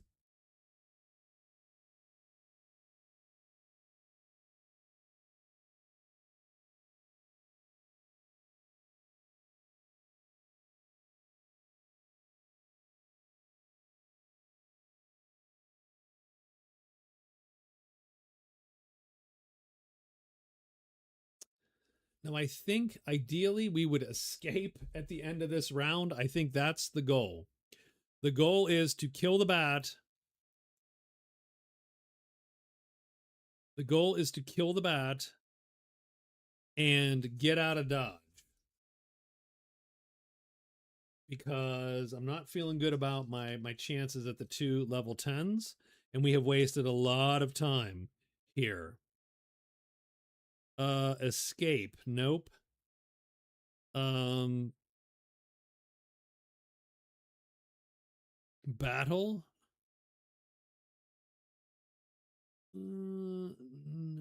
Not super useful, but I think Clash, yeah, right. So setup. Sure. Delve, setup. Cash chips, lock picking.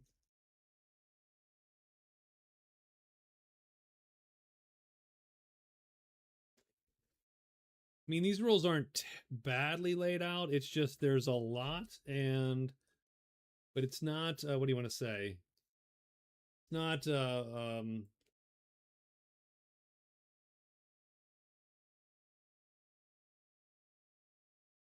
It's not always clear where things are. How's that?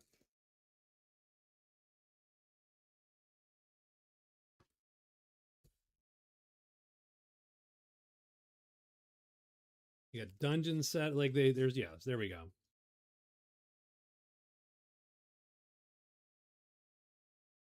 Nope, that's not it. Okay, well, we're gonna worry about that in a minute. So, okay. It's the Argonian's turn. He's got to hit this bat. So he did. He got some dice back. We're going to eat the sweet roll. We may recover a collective total of up to 4 dice from our collective cooldown tracks. So we're going to draw 1, 2.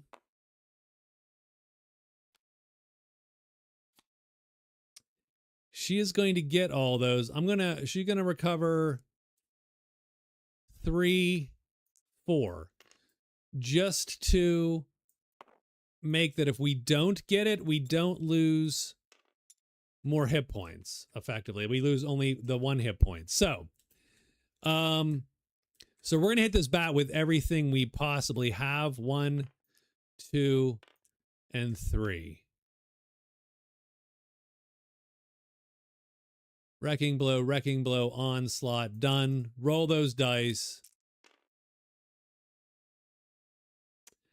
We could drain that for 5. We can deal 3. It has 2, but 1. So I'm going to resolve this die. Take my 2 fatigue. Or actually, I shouldn't say that. I'm going to not resolve this die and exhaust it. Not resolve this die and exhaust it. Resolve that die. Do the 3 damage. Kill that guy. Done.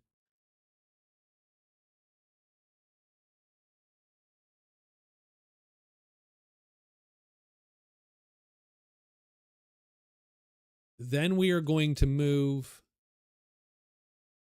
1, 2, collect our sky shard.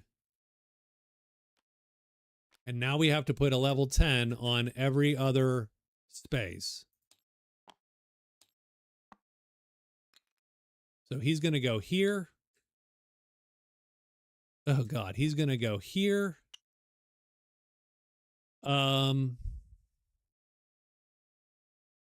2 to collect the sky shard, and he is done. We're going to move here. 3. 1, 2, 3. We are going to go 1, 2. Oh no. Crap. We can't move. The Breton. She's going to cool down.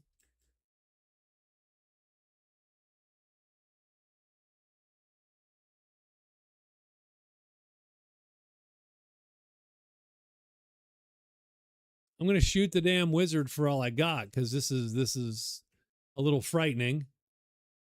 Arcane. No, we flip them and flip them, right? Arcane. Damage dealt by this unit is true damage. Holy shit. After this unit engage, the target gains 3 light fatigue. Holy crap. I'm going to hit him with 3. Because that's all I can do, I think, at the moment.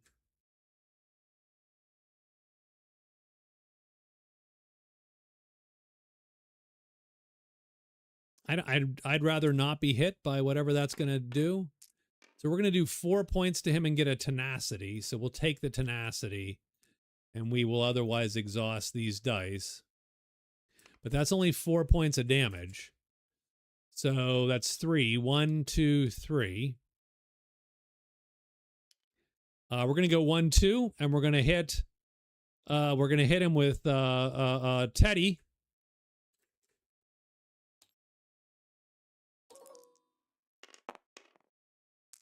Teddy does 2 points, so that's another 1 point of damage. God damn it, Teddy. Oh, I didn't do... Oh, crap. I didn't do what I wanted to do with her. Shit.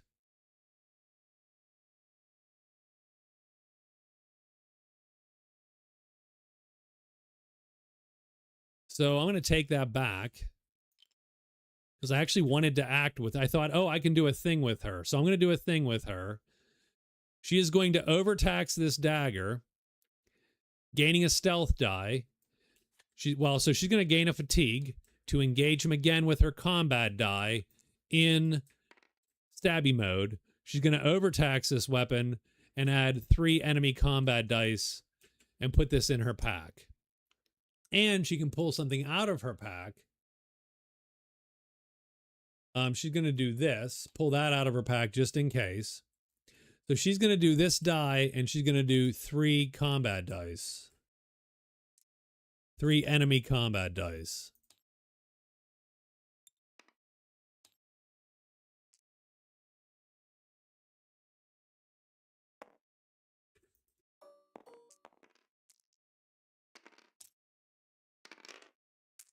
So that's 4. Subtract 1, and he is going to die. So that's cool. And then these, of course, go away. We'll put them over here. But this exhausts. That's her turn. He is then going to go 1, 2. The troll is going to go walk up there and just sort of bash Teddy over the head. And that is 3 points of damage, and Ted dies. The round is over, and we would like to escape.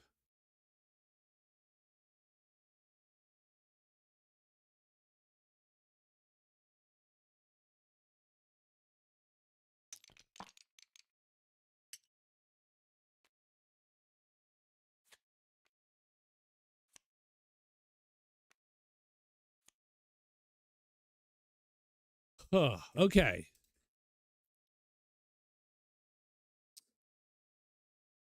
Oh, we all get a light fatigue. That's unfortunate. Okay, I didn't remember that, but that's, minor in this case. We are going to get 3 XP plus a 4th XP because we got 3 sky shards plus a 4th XP. That brings us to 28, and we do need to spend 4. So that exhausts. Oh, what are we going to frickin' do with 4?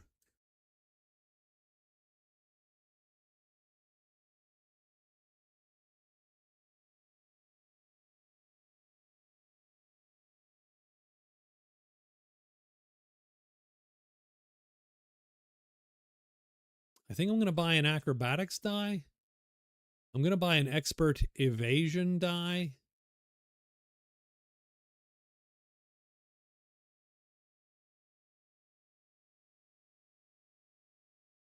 That'll cost me 2, so that'll put me at 2. So we're going to buy expert evasion.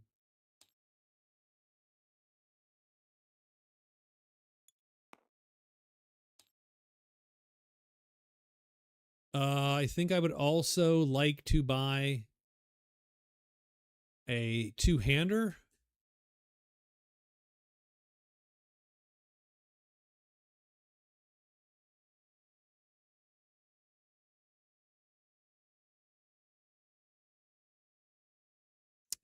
And I think we're going to buy a momentum die. So we have 3 points here.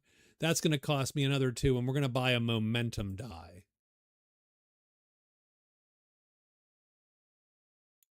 That'll go in the 4th slot. We got acrobatics and momentum. We have a expert evasion and momentum. So that's going to help me mitigate some damage. She has 4 points. What am I going to do with you?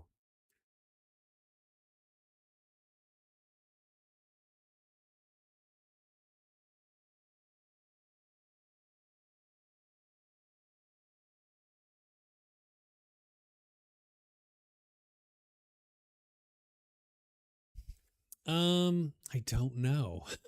I do not know. I am not sure. I am going to, I mean, I almost hate to just buy, I mean, those aren't there. I almost hate to continue buying level 1 dice, but I sort of like the level 1 dice more for her. So I'm going to just buy another level 1 destruction die. So another force shock. And that's going to spend 2. And the reason I'm doing that is I just more right? She just gets some more damage. And then I'm going to buy a Magicka because she needs more range and that kicks her there. Similarly, he's already done though. So that's our reward phase.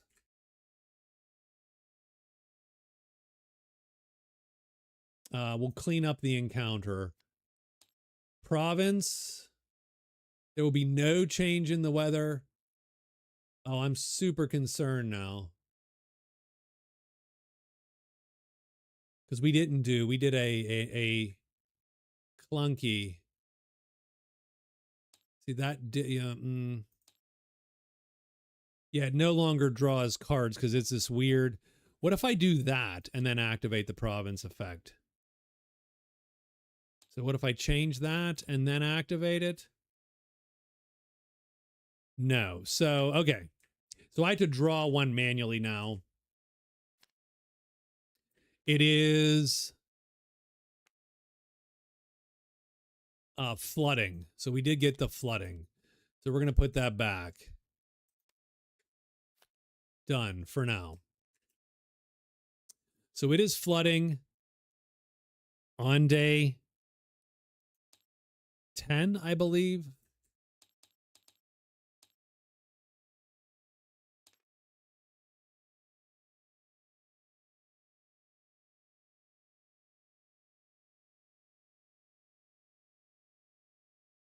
Which sucks a little bit. It does mean we take over fatigue.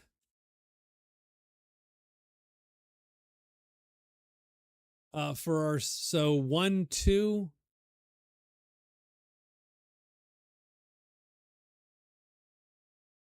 I think we go 3, 4 to Gideon.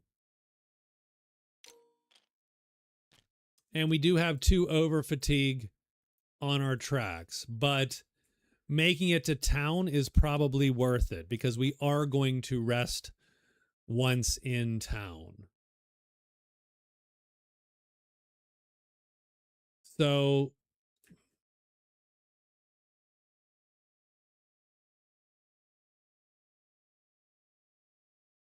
each time an adventurer trains a skill line in this town, discard all remaining trainers and replace them with 4 new ones. That's fine. I need to... I want a spectral chicken. When you would gain a fear status die. No, useless. Okay, so what we're going to do is... I mean, we're both going to have to rest. I feel resting is critical here. And I want to make sure I do it correctly. So we're going to switch to orange and click the button.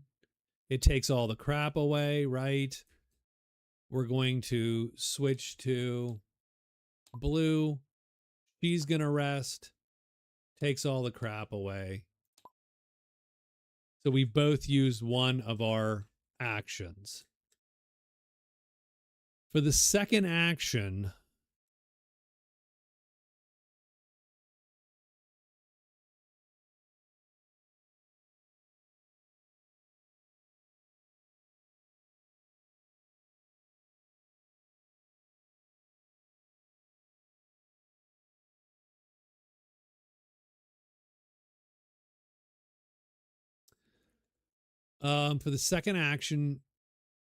we're both going to take items, I believe. Let's see what we got here.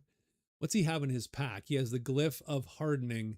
That's armor. Sort of pointless, really. We could also check here. Temple of Dibella gain 2 tenacity. I don't hate that. You might just do that.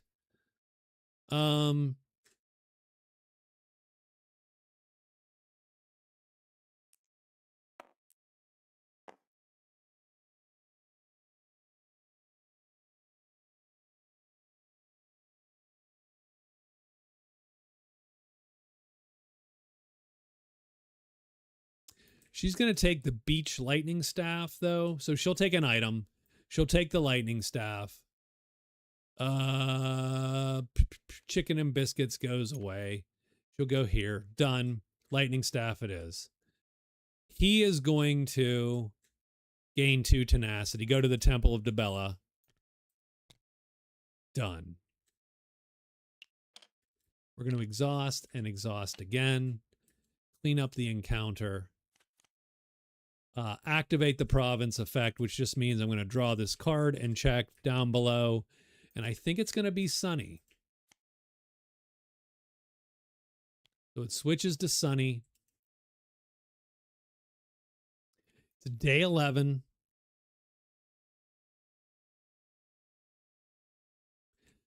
I think what I'm going to do is we're going to go to Fort Blue Blood and we're going to resolve a single encounter. Thief in the night. Oh, geez.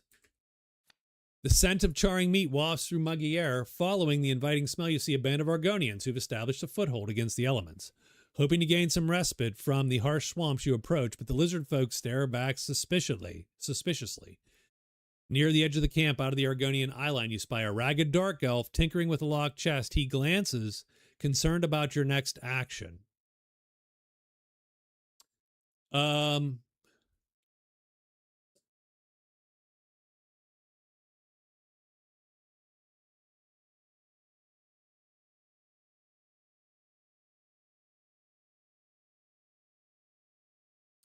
We alert the camp. Oh, we're going to alert the camp. We don't want the X. We don't. Oh, I mean, we're good. We're not going to. We're going to alert the camp. So, thankful for your warning. We get a hot meal. We get 4 tenacity and 4 bonus HP, but no XP. So he's up to max tenacity, and 1, 2, 3, 4, and we did go to the inn, so we do have max hit points. They didn't give us our hit points back, which I'm a little disturbed by. We get max tenacity, and she gets 4 bonus HP. Done. That's perfectly fine with me. And we clean up the encounter, and we do the province effect, which should be sunny at the end of day 11. We're going to hit up day 12, and what are we going to do? We're going to go into Leyawind for the clash. Yeah. So, hold on.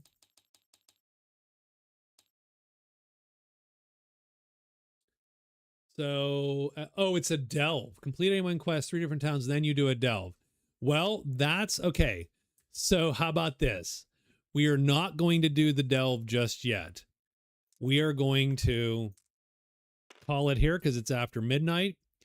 I will do the delve as a video or whatever and post it here